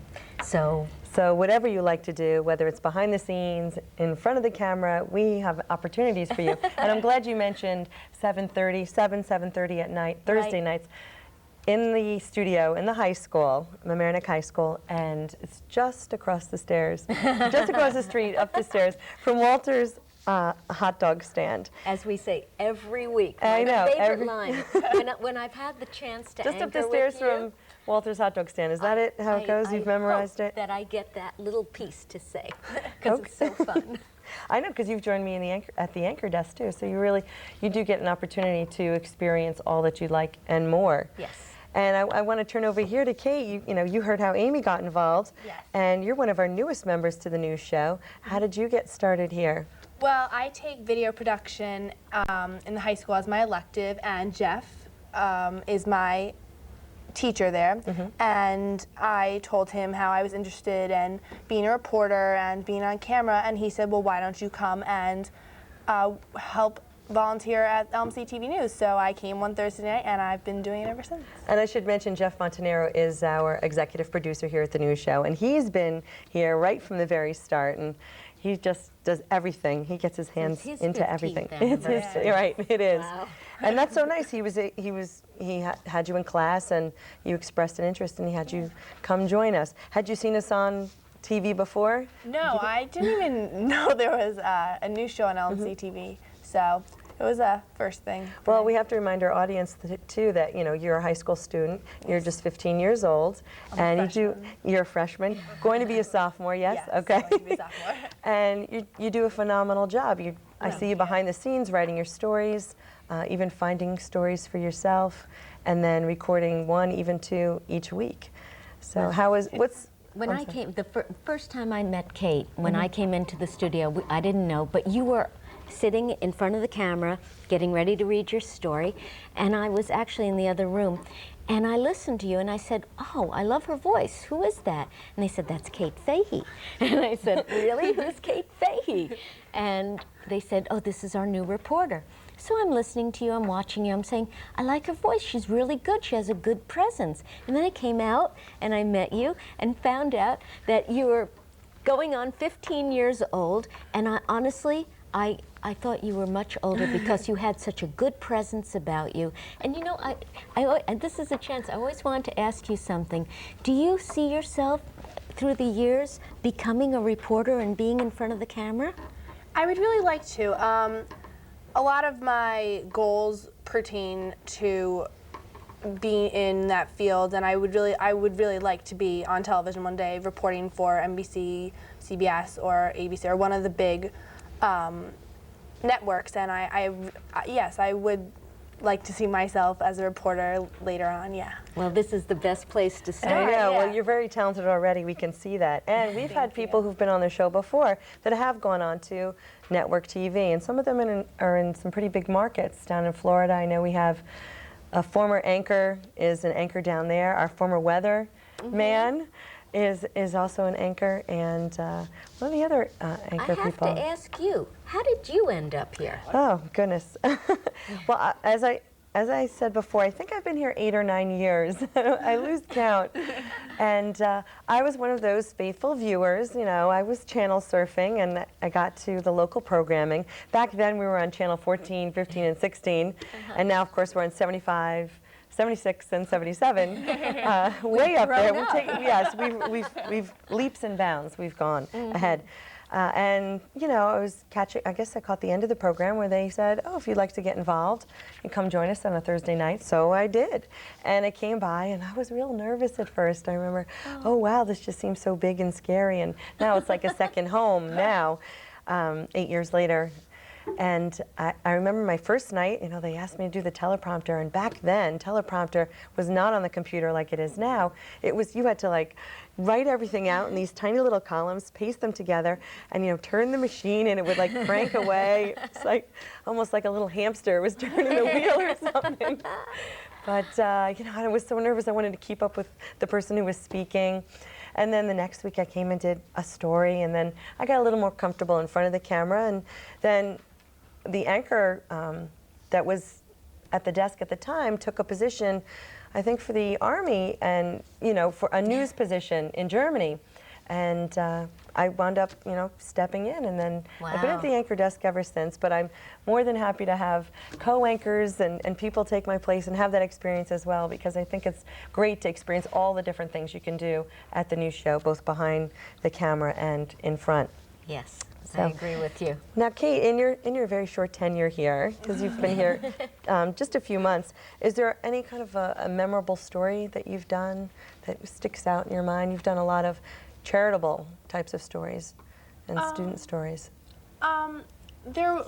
Last week, I did a story about the Mamaroneck High School walkathon, and I think that was a really memorable story because the walkathon was in honor of one of the students that had passed away in November, and I didn't personally know her, but it touches you when you talk about a peer, someone who your friends are friends with. You're not directly friends with, but you're indirectly, you know. So someone your age. Yes, and so I thought that was a really memorable story. So Yeah, that was the story on Talia Cohen. I remember that. Yeah.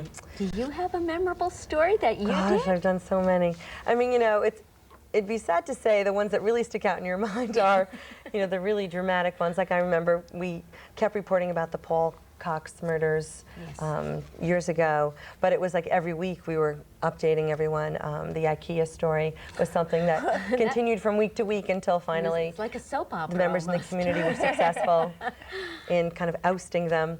You know, I'd have to agree with Kate. Some of the most special stories, though, are the human interest stories, and sometimes they just, you know, you just report them one time, so they don't necessarily, you know, stick with the viewers or stay in your mind because we do so many stories here. So it tends to be the ones that you repeat each week that take a long time to conclude. But it's nice. One of the experiences that I enjoy in being here at the news show is staying connected with community and knowing what's going on. And, you know, I read the paper and I take a look and see what's happening, and then we have an opportunity to share that with others and getting to know people in the community. If I may say, only because we're all talking about our, you know, most memorable experiences, my favorite experience has been, because we're community-minded, when I go and welcome new businesses to the community and I meet the new owners, find out what they're doing, and just bring them on the show, and they're so thrilled to have the public attention, and I'm thrilled to find out more about what's going on in our area. And I love those pieces because you bring your camera, Yes, I do. you set it out, and you do it all by yourself, and I'm a it's so one-woman nice to show. find out who's joining our community. Yeah. And thank you for joining me here on this special edition. And we're going to be meeting some more reporters in just a moment. Thank Well, you. thank you, Alicia. And thank you, Kate. Thank you, Amy. thank you, Alicia. And now I'm joined by reporter Christina Bolger and newcomer Jay Fiddleman. Welcome. Thank you. And I was just talking with some of our other reporters about why we got involved in the news show, and we ended with a discussion on just staying connected with the community, members in the community, businesses in the community. And I was kind of curious why you got involved, Jay. Well, like Kate, I'm also in Jeff's video production class at the high school. I'm a freshman as well. And I guess Jeff wanted me to come because he invited me one day. I had known that Kate has been going for a while, so I decided to come. What are some of the things that you've been learning in Jeff's, and again, this is Jeff Montanero, our executive producer, is also a teacher here at Mamaroneck High School, your teacher. What are some of the things you've been learning in class there? Well, we learn a lot of different ways to use the camera, like different methods that you can use to get good shots, things like the rule of thirds and balance, things like that. And you've been able to apply those to your work here at the news show? Yes, here at the news show where I operate some cameras, and also on the projects that we do in the class. And I noticed you're pretty good at the prompter there. You're a very fast typer. Thank you. We all appreciate that here because some of us were around when there were no computers. Now, what is the thirds? You mentioned the rule of thirds is when you always have the face of the person that the camera is focused on like a third, on one of the lines of a third of the camera, never in the center. I see. So you remember that rule. I do remember that rule. That's important. What do you enjoy most? I like the editing, actually. That's one of the most fun parts because you can really see the difference of where you start to where you finish. You can really see the progress you've made. Do you find that challenging? Because it's not, I've done some editing myself, and it's not always so easy to get that, that right mark of where you want to, edit from one piece to the other. Yeah, well, I've been using the same editing system for the entire year now, so after doing like 4 or 5 different projects on it, different interviews and autobiographies, that's what we're working on now, you really get to know just the little tricks and secrets of the editing program that'll help you to get exactly where you want. Sounds like fun. Now, is it linear or non-linear It's editing? non-linear, it's digital. Okay. We actually just got new computers, Macs, and they have advanced iMovie editing system. So. And then it's on to probably Final Cut Pro. Yeah, right? After that's that. really complicated. I have no clue what I'm doing with that. I know. Well, these are things that you can find out about. Also, if you get involved with a news show, you have access to the studio here and the director of the news station, and you can get involved in other projects and possibly wind up editing your work, whether you're a student or you're not a student, you're just a member of the community. And we're so glad that you've joined us here, and we're sorry we're going on summer hiatus, and we hope that you'll be able to join us again in the fall. This is only my second show that I've been here. You've been a great addition. I know last week when I was here and needed some help, and you moved rather quickly, and you knew exactly what you were doing, and you get it done very efficiently. Thank you. And so you must really enjoy what you're doing and learning in class. In the couple of weeks that you've been here, have you learned anything with us, working with the news, that you have not learned in class? Yes, actually, I've learned a lot about lighting from this news show because we never used any lighting in our class. We would just film. And here, I learned a lot about how you have to bounce the light the proper way to get rid of certain shadows and to get rid of glare and things like that. I had never learned about that before. That's excellent. It's a lot to learn here. I know. It is a lot. And it's nice to have a different perspective, this perspective of a student. And you're going into your sophomore year now. Yes, I am. Right? And so do you see yourself doing something like this in your future? Do you want to be in film, television, video production? Well, I'm not quite sure. I do enjoy the technical work behind the scenes of doing TV shows and editing movies and things like that, but I'm not really sure. It's kind of early to think about. Okay, that's good though. You're keeping your options open. Maybe we'll get you in front of the camera too. I was just going to say, you have a great professional presence. Thanks. So, and you look great on camera, so you might want to consider getting in front of the camera instead of staying behind the camera. An experienced reporter. Right. You've been with us for how many years now? Gosh. Longer than I have. On and off for 10 years now. Wow. Yeah. Okay, so you've got me beat there. And how did you wind up getting involved? Well, I actually started with the Sound Health Show, the Sound Show Health Show. And a mutual friend of Jeff and myself, he had suggested, why don't you, come in and do the news? And I had recently moved here, and my boyfriend at the time went to school with Jeff and was saying, we'd love to have you come in and be a reporter, and have asked if I'd ever been in front of the camera. And it was something that I'm interested, have been interested in and still am, being in front of the camera. I went to broadcasting school and also took some acting classes in Manhattan, and I wanted to do commercials. So I thought, well, this is a great avenue for me, to get some experience in front of the camera. So here I am still. Yeah, 10 years later. Yeah. And we have quite a few people who were here even earlier than that, before, with the original crew. Sven, one of the other anchors and also a producer of the program, is a 15-year veteran. Wow. But in the 10 years you've been here, I know you've experienced a lot of things. We've worked at the anchor desk together. You've gone out and done some people on the street. That's okay. I have so many memorable stories, Alicia. Are there any more? Well, actually, yes. There's one in particular was when Mayor Lanza requested that LMC, he used LMC as his venue to make his announcement that he was not going to run for re-election. And he had been the mayor for so many years. And he also requested me as the reporter to interview him. So it was quite an honor. I mean, I know it's local politics, but still, he, he might as well have been the vice president or president to me, you know. So, and I learned so much about the community as well, and the local politics in Larchmont and Mamaroneck, and I really enjoyed that, because as a newcomer to the community, I didn't really know who's who. And that's why at the end of each program we also invite people to come on, share their stories, give us a videotape, come in for an interview.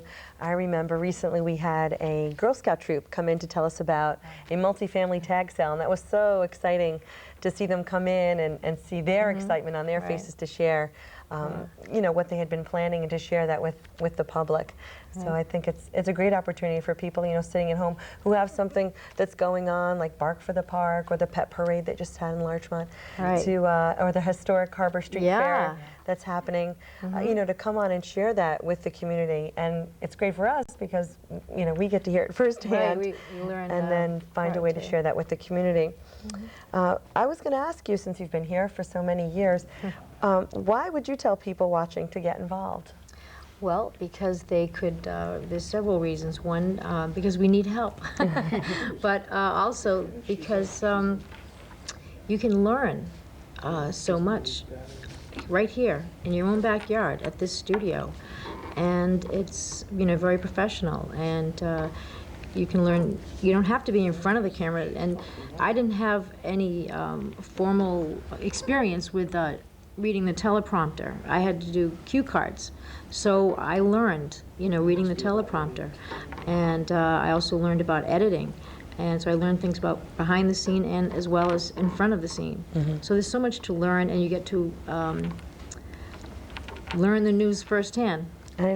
Well, and also, you know, I'm encouraged when I see people come in who have something specific that they like to report on. Right. Maybe they'd like to report on things that are happening in their schools. We'd love a school news reporter, someone who likes to go out, like Amy said, going out and meeting new businesses. Or we've had people come on and do restaurant reviews, movie reviews, and I'd love to see us get a weather person and I miss our weatherman. a sports reporter to keep us informed of local, you know, middle school, high school sports, what's going on in the area. Because then you can have like as a weekly basis, like the sports corner or something. I would love to see that. So if you're out there, come and join us. If anybody out there is interested in sports, come on down. And it doesn't matter what age you are, and whether you've, you know, been in the community for many years or just a few. Come on and join us.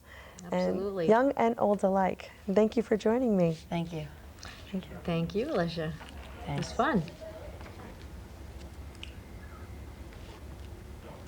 I'd like to mention some other reporters that weren't able to join us this evening. Maura Carlin, who's been with us for quite a while and has joined me at the anchor desk. She's unable to be with us this evening, but we want to thank her for all her contributions.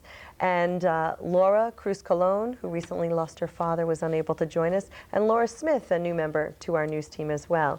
And of course, we're always welcoming new volunteers here. And I have one here to my right, Mike Witch, but not new to the studio, and a longtime volunteer, Glenna Gray, and even a Volunteer of the Year some years ago for LMC-TV. Thank you for joining me.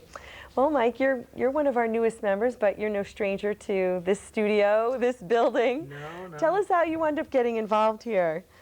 Well, I retired from teaching video last year. I retired from high school, and I just didn't want to give it up.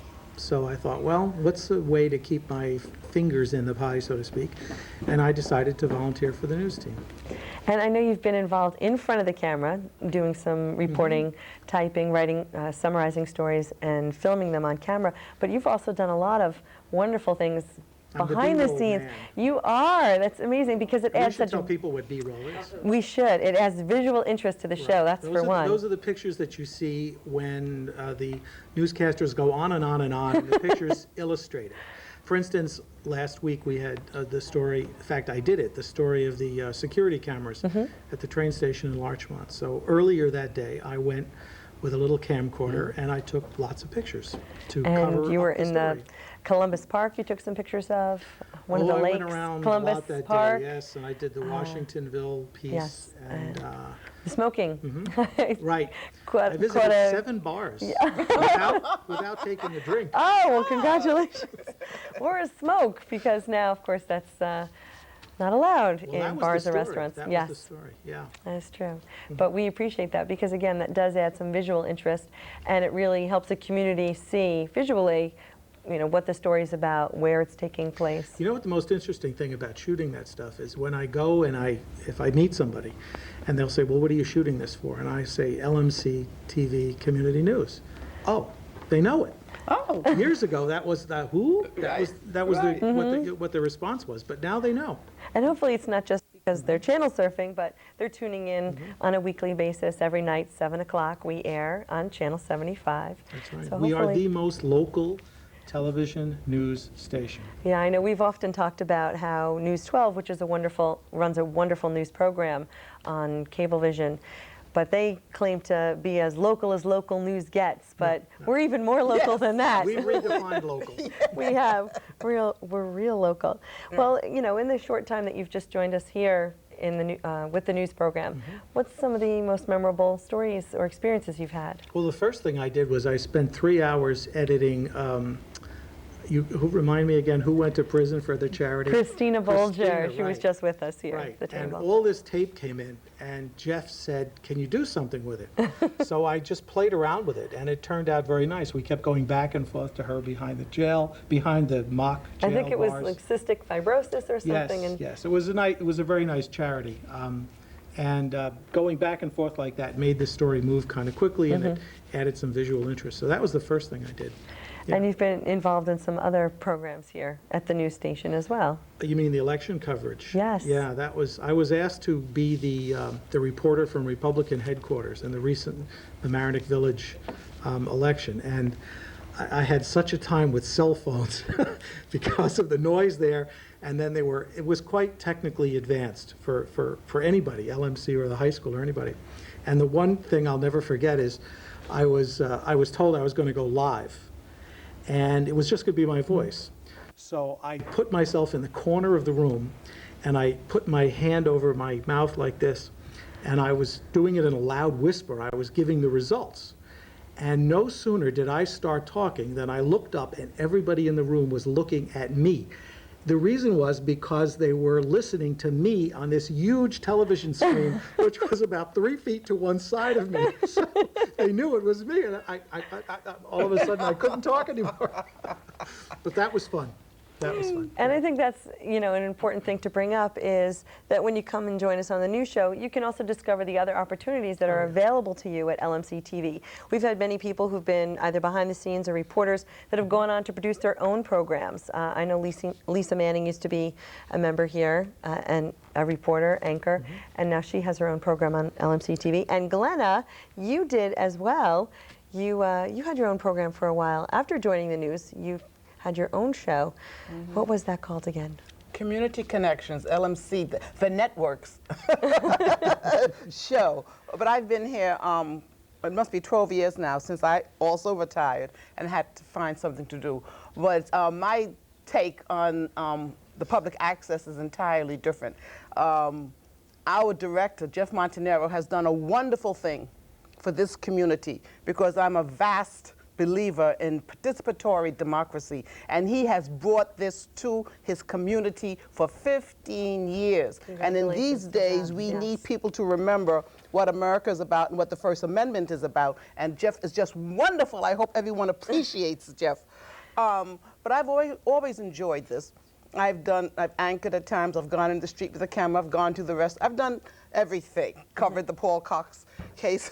I've done everything, but I still enjoy it. And the myriad personalities that come through in the 12 years is very interesting because at the end, we always have a show. No matter what the personalities are going on, what people are feeling, we always get that show out there, which of course is hats off again to Jeff. But I love now the youngsters, these children, because Mamaroneck High School gives the children such a wonderful opportunity. And LMC-TV is just an extension of the educational process, which I just love. The children here, I want to take them all home with me. They are just wonderful. You may get a call from a couple of parents. You know. I'll take them for the summer. The children that are here are just wonderful. And I'm very glad to hear that the public at large now knows what LMC-TV stands for. Right, and the news show. And the news show, but the whole concept of public access.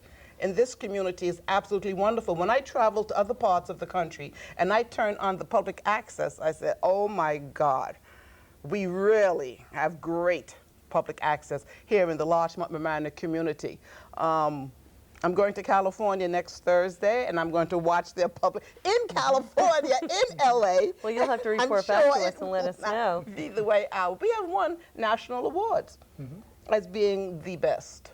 And we just came off our awards program in May. We had a wonderful award show to recognize all the contributions that people make and all the shows that people do.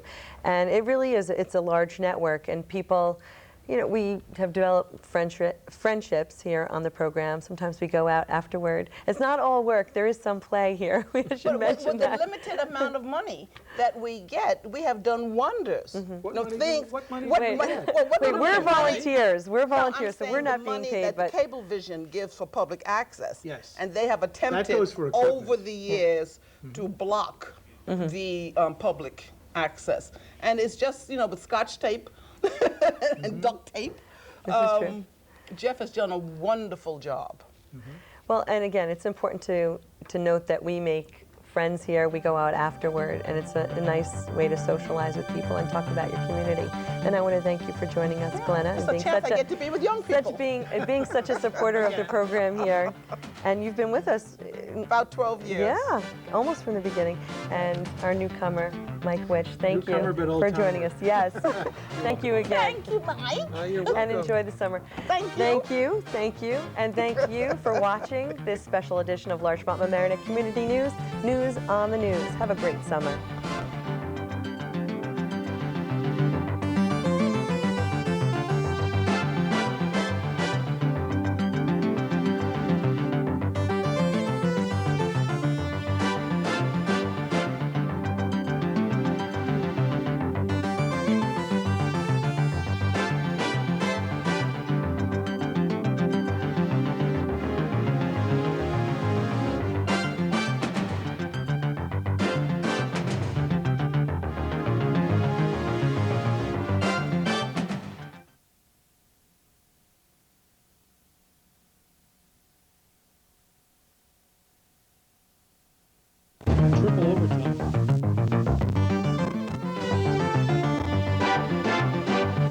Welcome to Larchmont Mamaroneck Community News. I'm Sven. And I'm Alicia Myro. Our top story.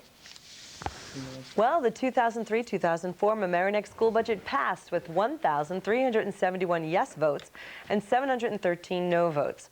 Voter turnout was higher than last year, even though there was a 2-week delay in the vote created by budget negotiations at the state level. Most budgets across Westchester were approved, despite large increases in insurance and pension costs, enrollment hikes, and new construction bonding payments. The $81 million budget in Mamaroneck passed by an almost 2-to-1 margin, resulting in a 9.88% increase in the tax rate for the coming year. The 3 school board candidates, sponsored by the selection committee, were elected. Running unopposed, Celia Felsher received the most votes with 1,555, then Alan Parter with 1,554, and finally Lynette Say with 1,572. After the departure of former Mamaroneck village manager Sanford Miller in mid-April of this year, the village is still looking for a new manager. At the last village board meeting, the trustees decided to hire consultant Bennett Associates of Rye to identify candidates for the position. Bennett Associates will get a retaining fee of $14,500 plus direct expenses not exceeding $6,500. The village board is not yet satisfied with the number of candidates that they have seen so far.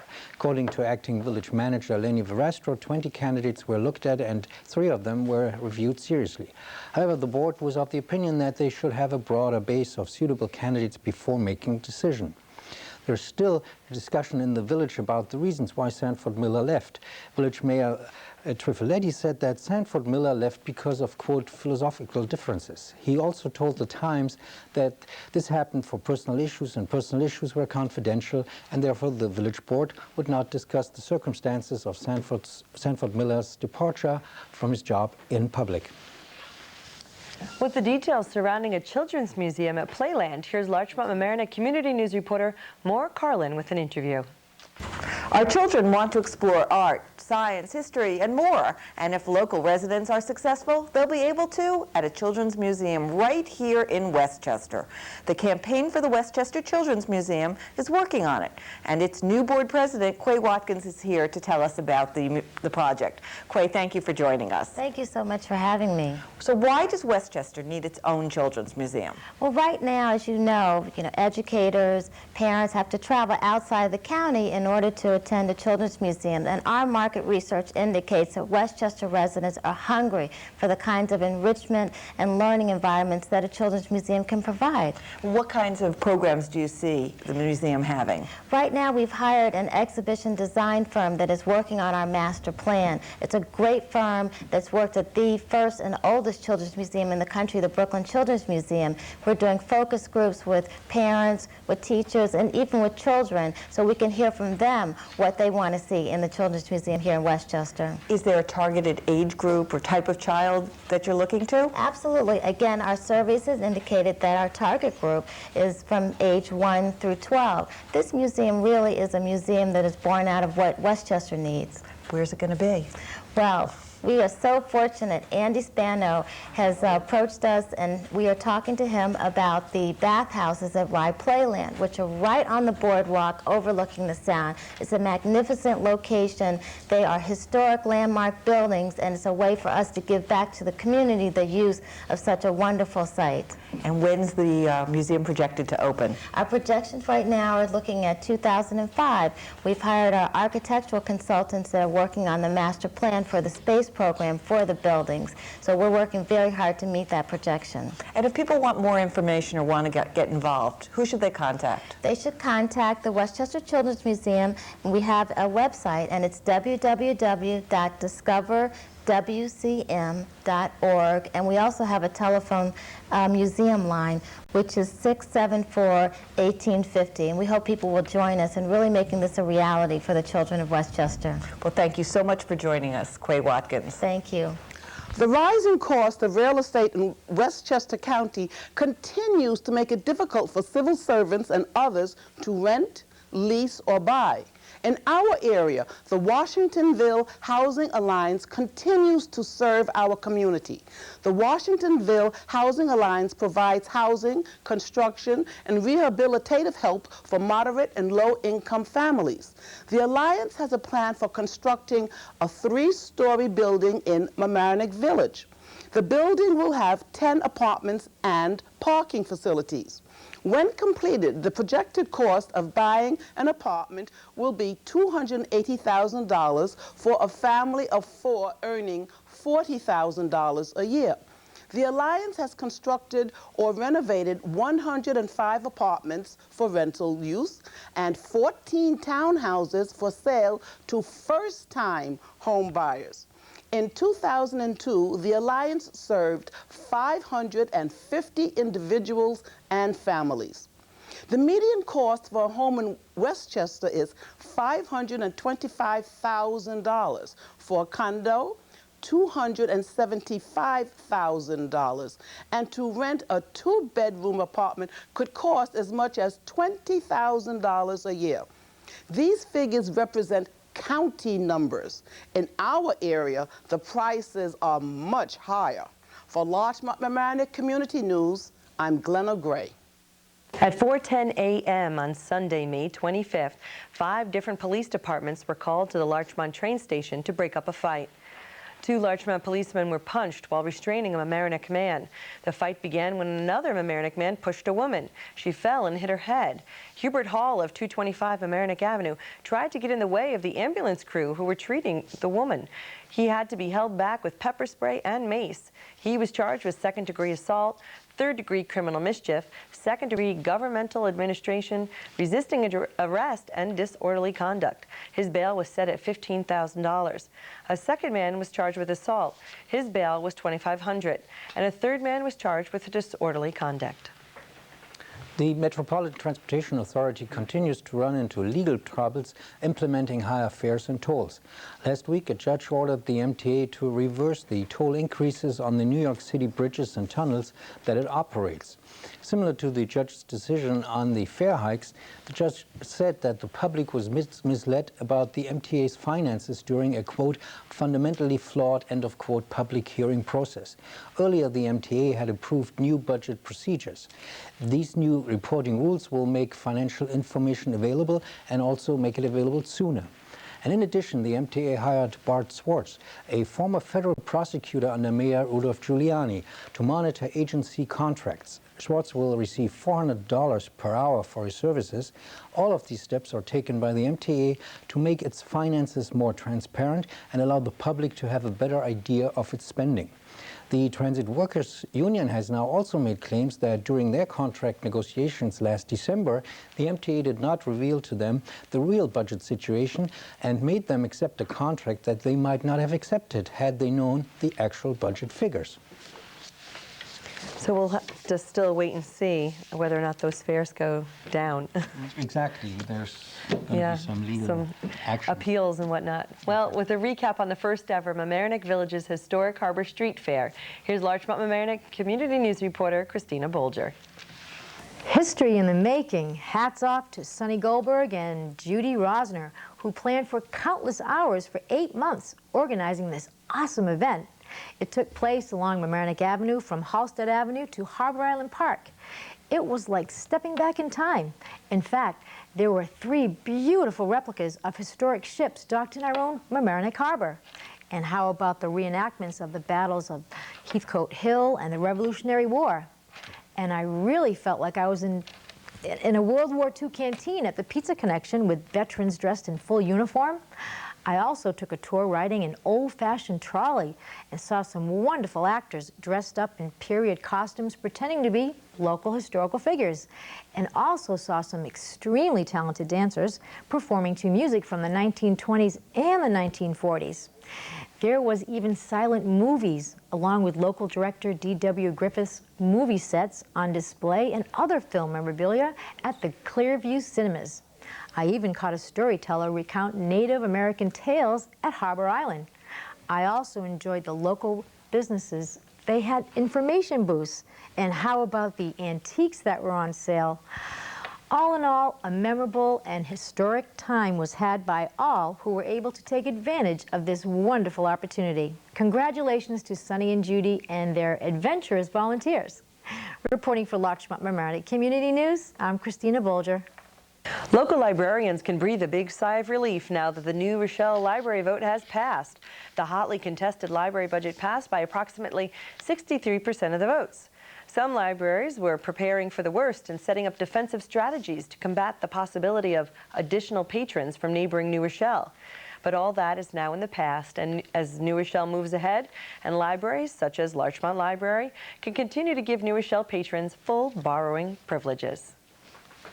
The latest unemployment figures that were released for the counties of New York State show a decrease of the jobless rates for Westchester and Putnam counties. The Westchester unemployment rate declined to 3.4% from 3.9% a year earlier. In Putnam, the rate declined from 3.1% to 2.9%. In Westchester County, the construction and development sector added 1,500 jobs in April.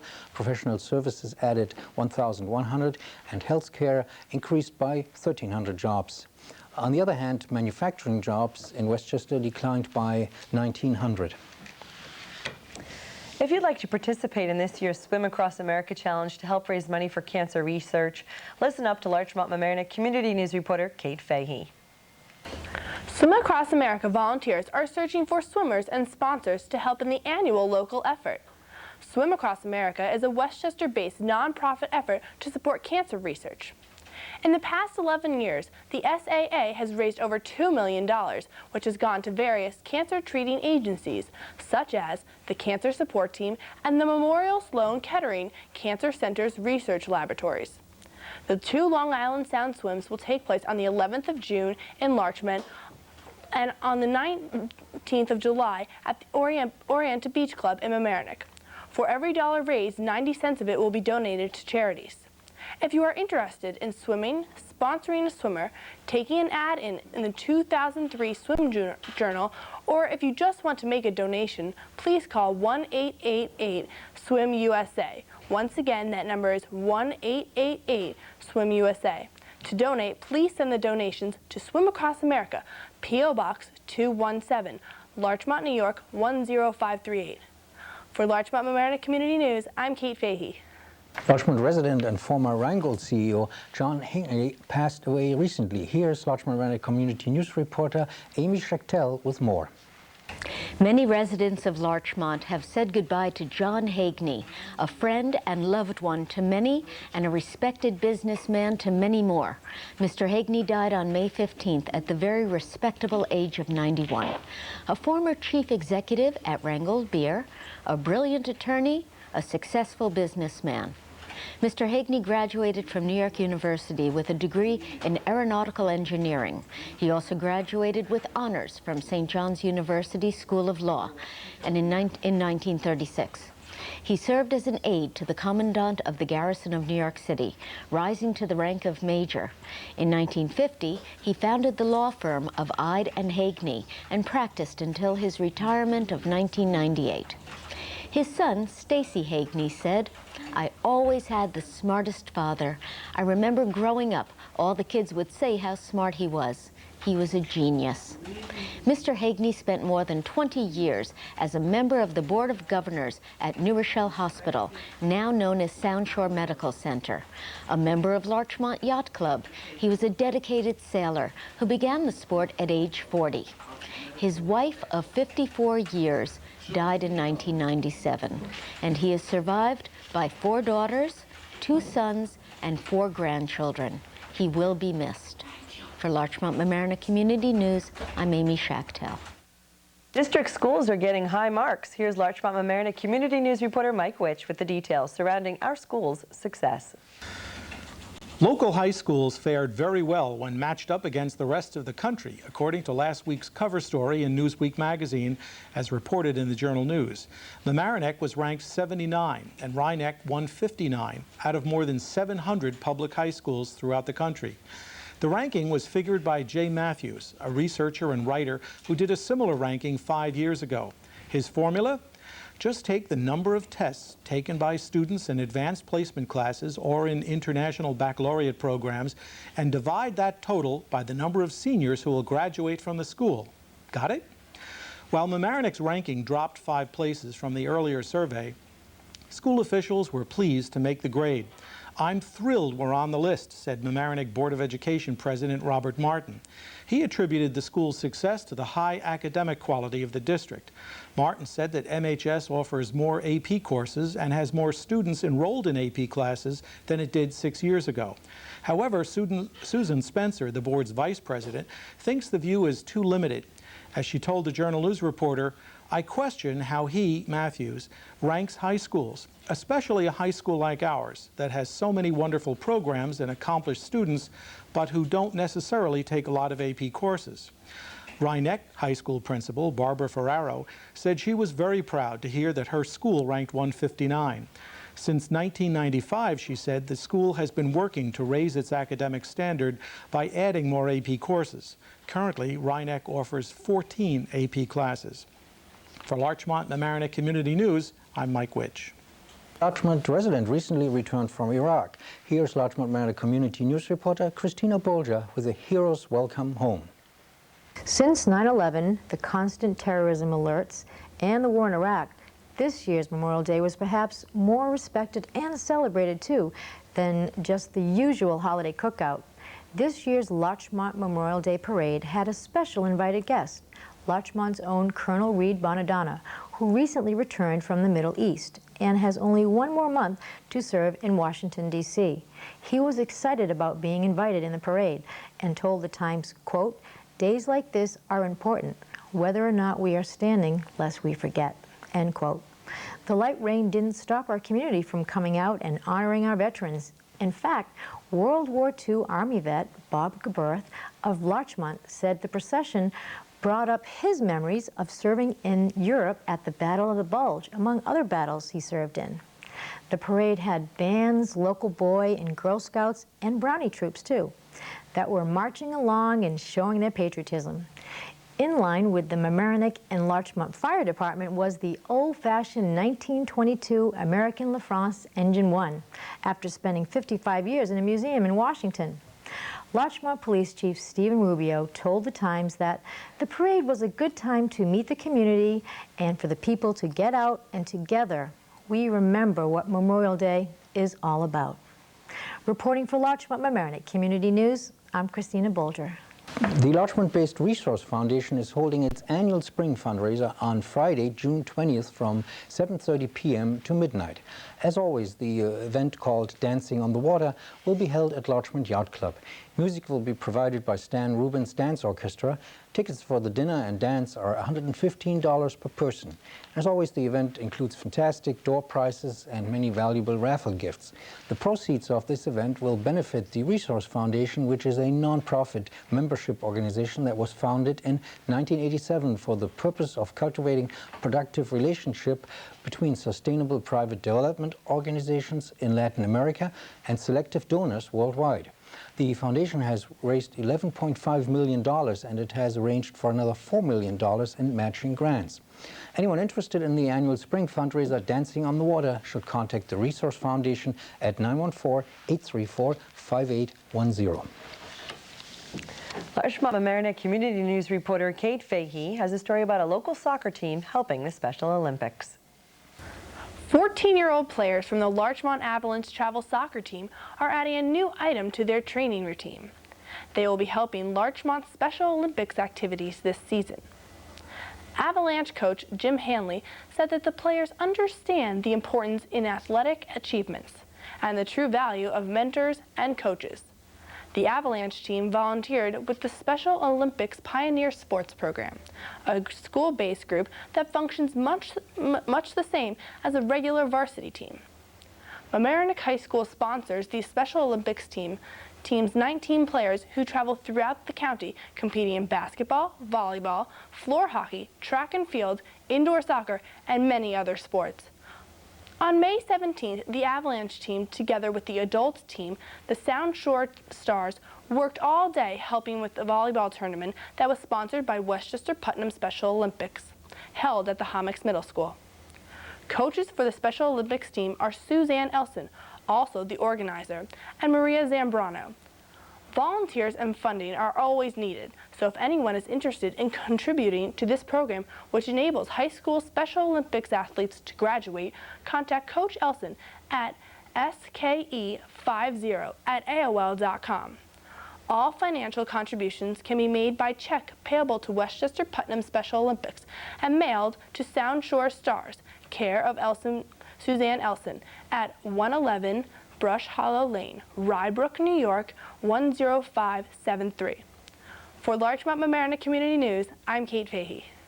Larchmont Mamaroneck Community News reporter Maura Carlin spoke with Eric Fromm, a former top 40 tennis pro, about this summer's big tennis tourney at Mamaroneck Harbor. Maura, believe it or not, we are starting construction on a hard court right on the piece of property right behind this screen over here. And we're building a 2,000-seat stadium. And starting July 10th, we have John McEnroe and Boris Becker and Martina Navratilova coming in to compete and play tennis there. Billie Jean King will be here on July 22nd for a night in her honor. And the buzz around the community is already phenomenal to know that in Harbor Island Park right here in Mamaroneck, world-class players of that caliber will be playing. Eric, we've all heard of Davis Cup, but what is World Team Tennis? World Team Tennis is a league that was founded by Billie Jean King 30 years ago, and it's been in existence and functioning for the past 30 years nonstop. It includes great current stars like Andre Agassi, Anna Kournikova, James Blake, Andy Roddick, Lindsay Davenport, many current players between like 20 and 150 in the world, and then legends like McEnroe, Becker, and Navratilova. It's a team concept, it's co-ed. Matches are 5 total sets, 1 set men's singles, women's doubles, women's doubles, and mixed doubles. And it's just a great format where the players care a lot and want to win their matches and want to win the league championship, but are also out there having fun and including the crowd in the fun. you said you have to build a stadium for this. What's this going to cost the community? Well, the beauty of this is it doesn't cost the community a dime. It actually is going to make a significant amount of money for the community.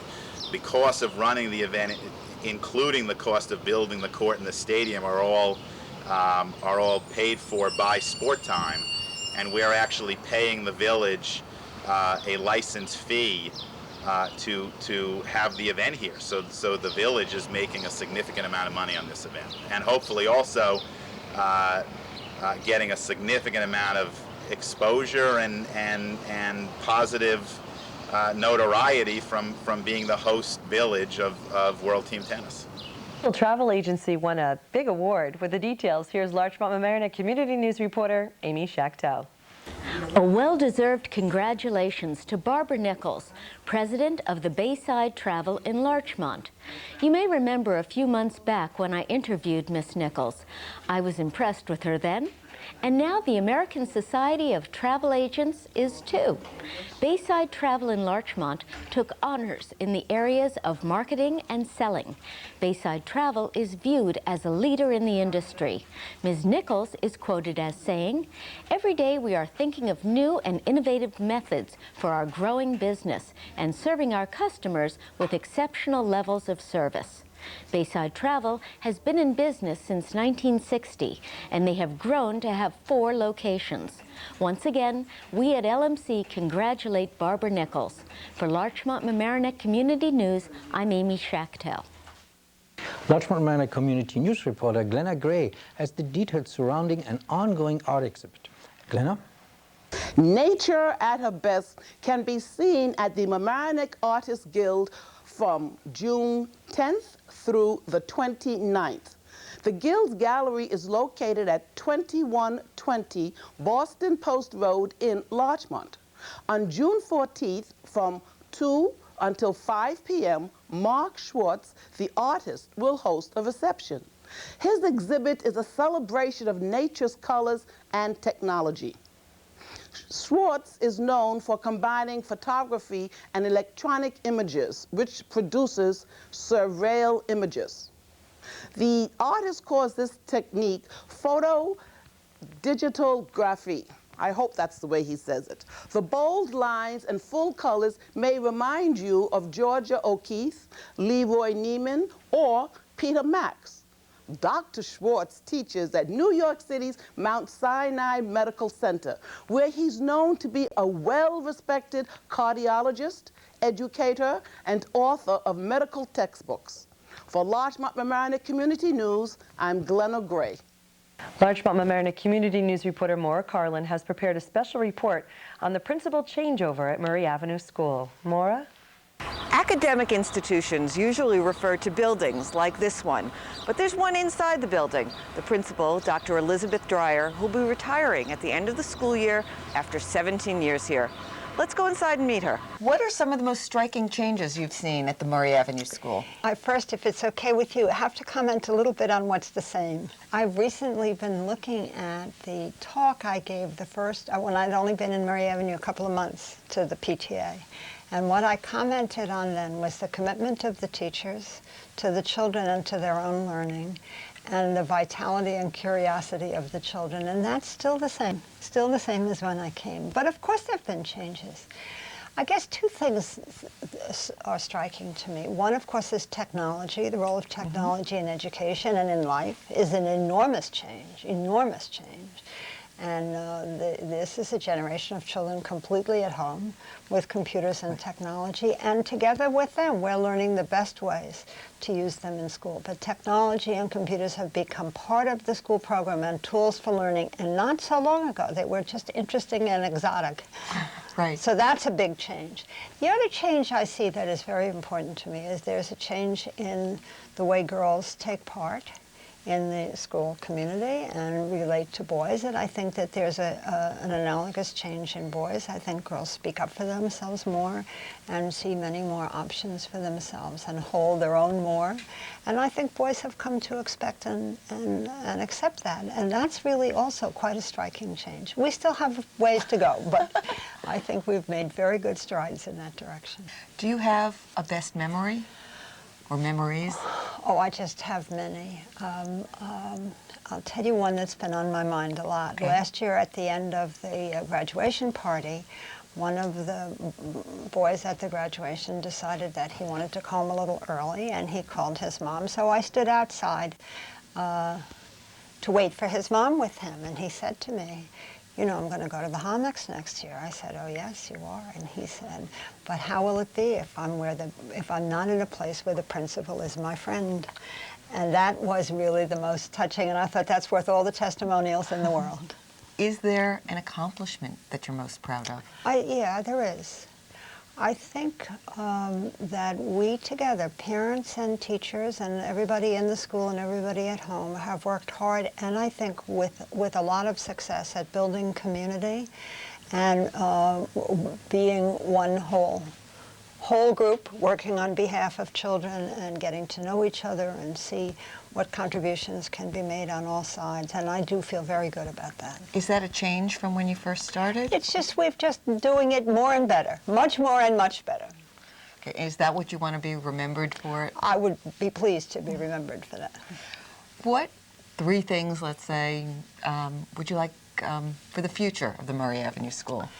Well, certainly to continue. I think community is an ongoing process. It's not that you get there and then you're there. It has to always be worked on and kept alive. And we're all human beings, so we have our moments when we're not so collegial and collaborative, and we have to know that that's going to happen and we can get past that. So I think that would be important to continue. We have, I think, worked very hard to help children be self-motivated learners and to learn tools that they can take with them going forward, and I'd love to see that kind of focus continue. What are your plans for yourself? Well, I'm pleased with myself that I'm kind of letting myself say, well, I'm going to see. That when I first thought of retiring, I thought if I retired on Monday and didn't know where I was going to work Tuesday, that I would be in a state. But I seem not to feel that way. I have 5 grandchildren, 1 3 weeks old. Oh, and I'd love to spend more time with them, babysit and get to know them even better. I have some projects within the family. I'm hoping to do an oral history project with my grandchildren.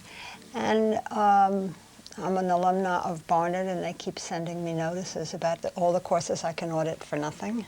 So I'm thinking I might take physics or romantic poetry or something like that and see. I think I will work again, but I'm going to let myself have some time to see just what I really, really want to do.